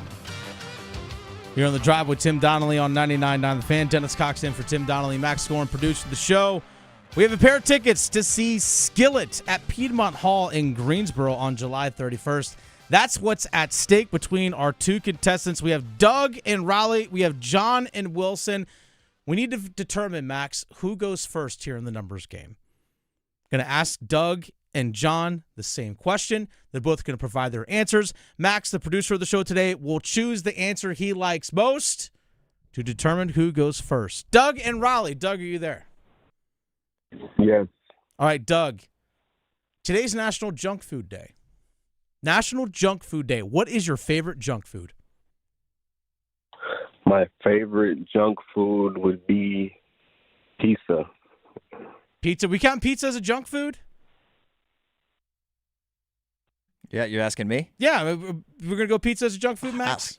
I wouldn't say it's healthy. I was thinking more along the lines of like kind of prepackaged snacks and yeah, such. like let's just yeah, like I like oatmeal cakes and ice cream.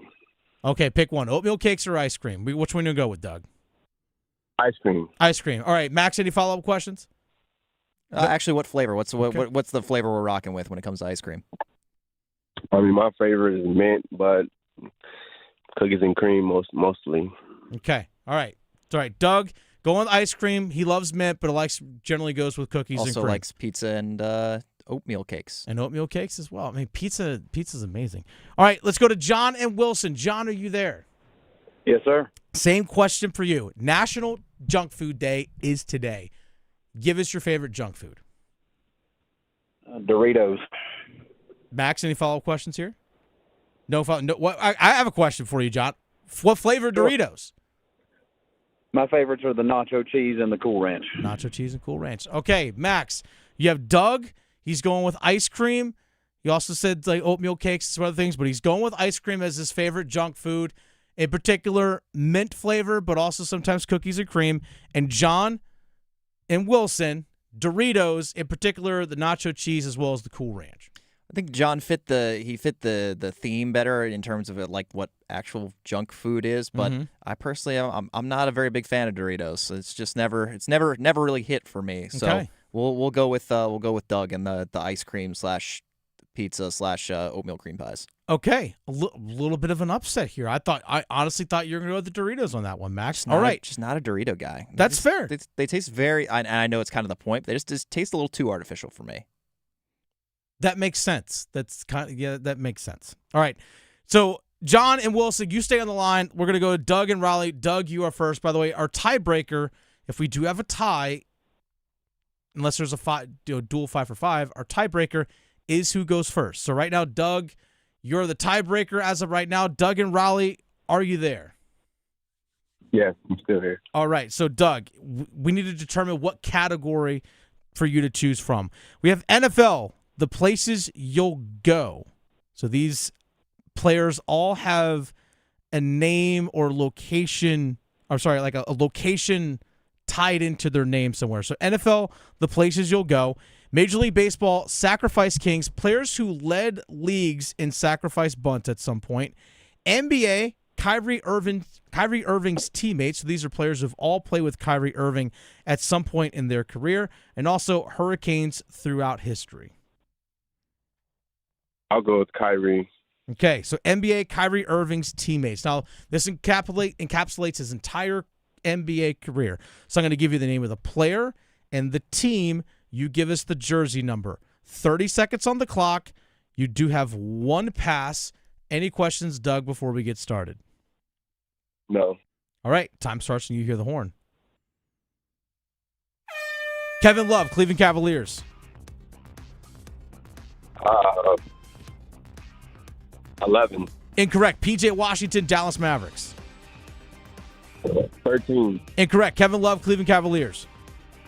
42. Incorrect. PJ Washington, Dallas Mavericks. 25. Correct. Luol Deng, Cleveland Cavaliers. 9. Correct. Blake Griffin, Brooklyn Nets. Go ahead and throw an answer out here. You're not going to get credit for it, but go and throw out an answer there for Blake Griffin. Blake Griffin on the Nets, I want to say he was 1. I don't know. He was actually number 2. You were close. Number 2. So okay. You eventually did get Blake. You eventually did get PJ Washington, Dallas Mavericks, 25. Former Charlotte Hornet, by the way. Luol Deng, former Duke Blue Devil, with the Cleveland Cavaliers, wore 9. Kevin Love with the Cleveland Cavaliers were 0 in Cleveland. Oh. And Blake Griffin, Brooklyn Nets, wore number 2. You got 2. You grinded it out there. I respect it. So you got 2 out of the possible 5. Stay on the line. You're the leader in the clubhouse at 2. And we go to John and Wilson. John, are you there? Yes, sir. All right, John. Here are the categories left for you to choose from. NFL, the places you'll go. So these players all have a location somewhere associated with their name. We also have Major League Baseball, Sacrifice Kings, players who led leagues in sacrifice bunts, as well as hurricanes throughout history. Let's go NFL. Okay, NFL, the places you'll go. I'll give you the name of the player and the team. You give us the jersey number. 30 seconds on the clock. You have to get at least 3 in order to win. Tiebreaker goes to Doug. You have to get at least 3, so you need to beat his score.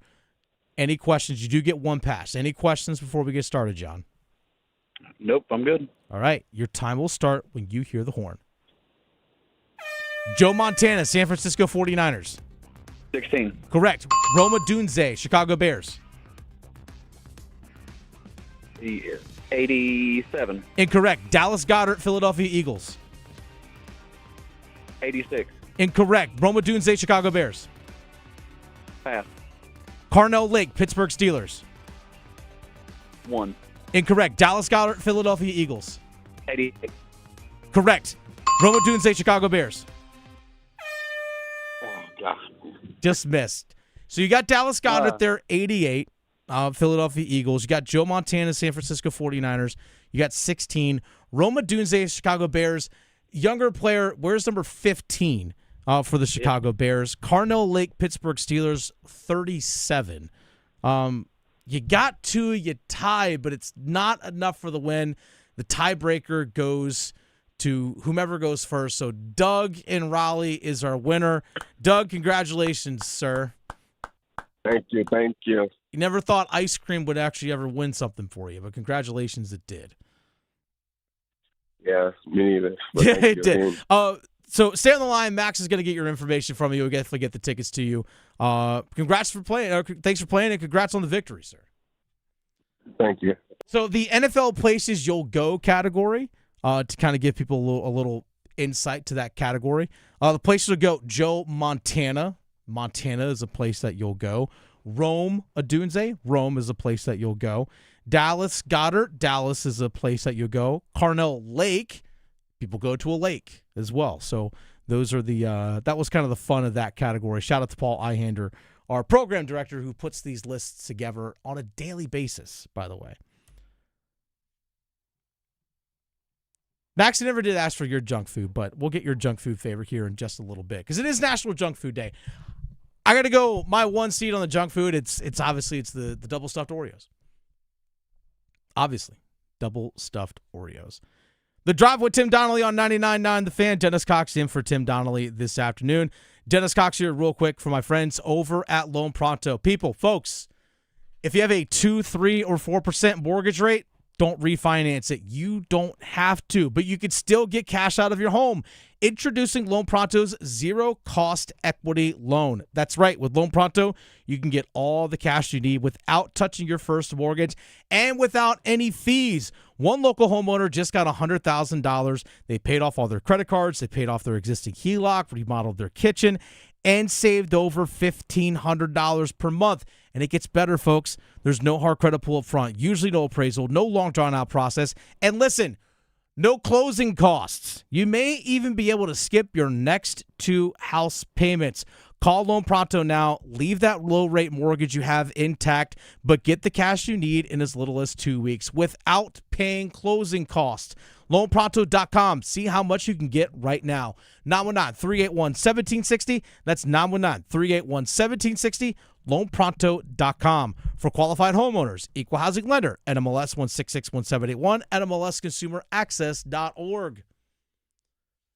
The Drive with Tim Donnelly here on 99.9 The Fan. By the way, if you missed any of the show, make sure you subscribe to the Best of the Drive with Tim Donnelly podcast. It's available wherever you get your podcasts, Apple, Spotify, you name it. We drop clips from the show there in the Best of the Drive podcast. Also, again, all this is free. As much as we talk about paywalls and having to subscribe to stuff and paying for things, all this is available free for you. We also have our 99.9 The Fan app. You can just download it right onto your phone. Become a member right there. By the way, again, it's free, but you can stream and listen to the show right there. You also have access to news articles that are posted, some blog posts. You also can access the videos on our YouTube as well, all right through there. Also, sometimes we have some special giveaways that are exclusive to the 99.9 The Fan app as well as 999thefan.com. So if you're a member there, potentially win some other stuff that way, some other special prizes as well. We also have our 99.9 The Fan newsletter that you could sign up for that drops in your inbox on Fridays to get you ready for the sports weekend and kind of recaps the week as well. 99.9 The Fan on YouTube, our social media platforms. Again, all this is free. And just subscribe. That way the content, as soon as it's made available for you, it just pops right on up. So we want to make sure that our content, stuff that we talk about, is accessible to everyone out there, no matter where you are. And we want to make it free, whether that's over the air listening live right now on your radio, streaming on YouTube, which again, the video and all that it's right there. There is a lot out there for people, a lot of options out there for people, and we want to keep it that way for everyone. So please subscribe to our YouTube as well. We're close to 25,000 subscribers on YouTube, and when we reach that point, we're going to give something else away. We like giving stuff away. I like giving stuff away, Max. You know why? Because it's fun. It is fun to give stuff away. It actually really is a lot of fun to give stuff away. It really is. Max, real quick, your favorite junk food? National Junk Food Day. I said my 1C is double stuffed Oreos. Oh, the Oreos are good. I like the mint ones, kind of the same vein as Doug talking about the ice cream. You like the mint ones? Yeah, mint Oreos. I don't like mint flavored stuff. I mean, other than my toothpaste, there's rarely an Oreo I wouldn't eat. I can respect that. The golden ones are actually pretty good too. Actually, those aren't bad. Those aren't bad. Junk food though, I mean, I like all sorts of candy. Like salty snacks. I like popcorners. Those are good. Okay. And just like tortilla chips. I love tortilla chips. You hooked me up with some today because you had some extra. With some tortilla chips today. You're welcome. You're welcome. Pretty basic taste though for me.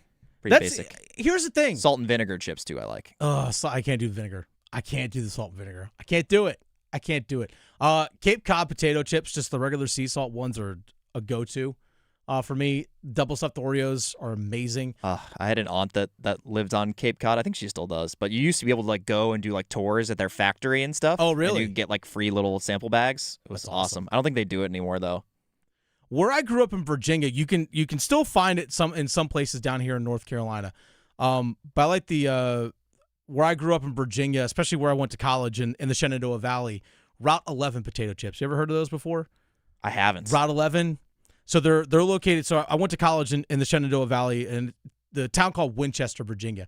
Basically, it's like the northwest part of Virginia, like right there where Maryland, West Virginia kind of all meet in that area. I went to college there. There's a town about 25 minutes or so, actually more like half hour or so south of where I went to college. And it just started as this local small company called Route 11, right there on U.S. Route 11 in Virginia, and in Mount Jackson, Virginia. And they just make potato chips, and they just kind of sell them regionally. You can find them at some grocery stores, in some local spots around here in the Triangle area as well. But Route 11 potato chips are pretty solid as well. See, I could talk junk food all day, and this is someone who I got a wedding coming up here in less than 4 months, Max. I can't be. It's dangerous. It is. It is dangerous. You're the one who showed me where our candy drawer here is at the office. Hey, you don't put that out in the broadcast for people. I didn't to say know. where it is. But now people know. It's Max, out of stock anyway. We're trying to keep that hidden. It's out of stock. So, now I wonder why. You're telling everybody about it. Sharing all the good. Sharing all the goodness. Spending $1.60 at the vending machine every day. That's too much. I'm going to the free drawer. That's fair. That's totally fair. But again, speaking of free, and we're talking about with all the stuff that we offer here at 99.9 The Fan, the ways that you can reach us. We like to make it as accessible for everyone as possible. So casual people can tune in, the diehards can listen in and everything as well. We want to make that available. And in just a few minutes, I hope the Carolina Hurricanes and the NHL follow suit next. Move your sports day forward. Soccer put its best foot forward this summer and tried everything it could to not put its foot in its mouth. Stellar play from the world's top stars in Messi and Mbappe, and a cult social media hero in the chiseled Viking Erling Haaland. It's a shame this will all be forgotten for another 4 years. Maybe we could get Shakira and the Muppets to do a yearly halftime show. Get set up. Join Next Up with Paul Ihander. Mornings at 9 on 99.9 The Fan, the Triangle Sports Leader. Hi, friends. This is Mark Pons from Chapel Hill Tire. There's nothing quite like a North Carolina summer, unless, of course, your air conditioning decides to stop working. If your AC isn't blowing cold, is making strange noises, or just isn't keeping up with the heat, now's the time to have it checked. This month, take advantage of our summer AC special, save $40, and let our ASC certified technicians make sure you're ready for the hottest days of the year. Schedule your appointment today at chapelhilltire.com and drive happy. It's bow time. Ordering Bojangles Bow Bites is the easiest choice you'll make today. The bite-sized hand-breaded chicken is fried to crispy perfection, making it perfect for sharing, snacking, or when you're on the go. Just don't call it a nugget. The only hard part is choosing from our 6 dipping sauces. We've got a sauce for every kind of craving, from our creamy house-made ranch to our sweet and spicy peach honey pepper sauce. It all depends on what kind of mood you're in. Head to your nearest Bojangles today and discover the dippable, shareable, and craveable Bow Bites. It's bow time. There's no time like bow time. Time to head on over to Bojangles to try Bojangles' new Bow Bites. Bite-sized hand-breaded chicken fried to crispy perfection. On the go, they're perfect for snacking or sharing. Dipped in your favorite sauce like creamy house-made ranch or peach honey pepper, they're the perfect way to satisfy your craving for flavor and value. Try Bojangles' new Bow Bites. It's an easy choice to make when it's bow time.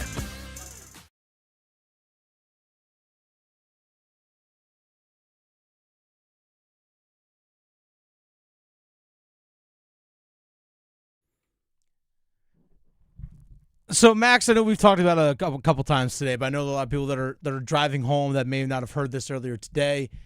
That the Carolina Hurricanes, or maybe got wind of it. The Carolina Hurricanes have announced it earlier today. By the way, Dennis Cox in for Tim Donnelly here on the Drive with Tim Donnelly on 99.9 The Fan. Max Gorin producing the show. The Carolina Hurricanes are going to launch their own sports network. It was announced earlier today about 10:30 this morning officially by the team. I know the NHL actually released something at 10 o'clock earlier about a new centralized production for club regional broadcasts. So that includes the Carolina Hurricanes, the Columbus Blue Jackets, Minnesota Wild, the St. Louis Blues. So the NHL, the league, and its centralized production group will also provide some strategic support for distribution and monetization for club regional broadcasts, creating more economic opportunities and so on. So you're talking about comprehensive pregame, intermission, and postgame programming, supported by dedicated producers and on-site hosts for both home and road games. You're also looking at expanded storytelling through player features, the NHL Edge content, which is a lot of their advanced numbers, advanced statistics that you can find in some other integrated digital and sponsorship opportunities. The expanded storytelling through player features, I think, is something that is going to be awesome. I think the NHL really does have a pretty decent archive of some really good stuff about players, behind-the-scenes stuff, or just learning about who players are. I know our boss, Paul Ehander, mentioned this earlier. We were talking about it earlier today, is that if you ever go to a game at the Lenovo Center and before warm-ups and stuff get started, you see some stuff on the video board just about players and their personal lives and those kinds of things. We might see some more of that stuff in broadcast, which I think would be great. I think just the adding more infrastructure to the broadcast, those kinds of things. I think it could be awesome. The one thing that I hope happens with this new Carolina Hurricanes sports network, whatever they decide to call it, we don't know the official name of it or the branding of it yet, but we'll just call it this Carolina Hurricanes sports network channel broadcast thing. I hope the NHL does everything in its power to make sure that their product is as accessible as possible for casual fans to watch. Because not every person that enjoys the Carolina Hurricanes knows when every game is going to be on. Not everyone's a diehard like that. Not everyone has the bandwidth to know. But if someone sits down on their couch at 7 o'clock in the evening or at 7:30 or whatever it might be after they eat dinner, or heck, they might sit down in front of their TVs with their TV tray, like you sit at your chair, you got your TV tray, and your significant others at a different chair with their TV tray, or you're sitting on the couch together, whatever it might be, and that's where you're going to eat dinner. And let's throw on the television, and let's power up YouTube TV, and let's just see what's on. We don't have any plan for any show that we want to watch. Let's just see what's on. And they flip through the channels and go like, oh, the Canes are playing. Let's throw the Canes game on. You need to make sure that is available for people. That is the audience that you need to make sure that you put your eyeballs in front of. Because that casual fan, especially for a team that just won a cup, but this goes for any fan base, the more you get your product in front of the eyes, into the ears of the casual fan, that is how you slowly, gradually, and sustainably build a fan base. A lot of people with the Carolina Hurricanes in the playoffs, and especially the Stanley Cup run, that was their first exposure to Canes hockey. I remember, Max, I can't remember if I was filling in hosting for Adam or for Tim, but I remember sitting right where I am right now. I think I was filling in for Adam because I think he was traveling back from Vegas. So it was the Tuesday after they won the Stanley Cup. Adam was traveling back from Vegas, and I was sitting in for Adam Gold, and I opened up the phone lines for people to call in. And there was an older gentleman out there in Johnston County who called in and said, you know what? I never really got into hockey before, but watching this cup run, I'm all in. I'm all in. And I thought, that's awesome. That's great. He's in his 50s or 60s. I remember he's down there in Johnston County. I'm sorry if I forget his name. But he said he was all in. I said, that's great. The NHL needs to make sure that those fans that just came in, that are exposed to it for the first time, can stay locked in. That they don't feel like they have to jump through hoops in order to watch a product.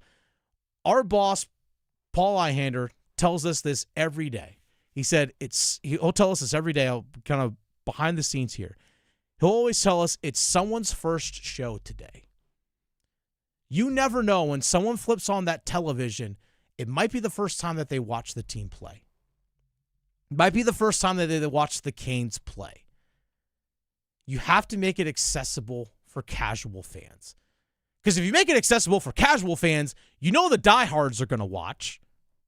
That's obvious. So I hope and I plead, and this not just a Canes thing, this is sports in general. Like with Major League Soccer, when they had that deal with Apple TV, well, guess what? Who's not going to watch that? Casual fans. Because when I flip on my television and I go to my cable provider or my streaming provider or whatever it might be, and I flip through channels, because that, believe it or not, I still do that, and I If I don't see Major League Soccer, I'm not going to watch it. And I hope the Carolina Hurricanes do everything in their power to make sure that casual fans are reached. You don't do a disservice to your fans. I say this looking out for you, the listener, you, the fan. By the way, Canes are always going to be right here on 99.9 The Fan. The Drive with Tim Donnelly on 99.9 The Fan. Dennis Cox in for Tim Donnelly. Max Scoren producing the show today. Until next time, we bid you adieu. Goodbye and good night. Excuse me, you think you could spare a square? Sorry, what? A square on your smartphone. Oh, yeah.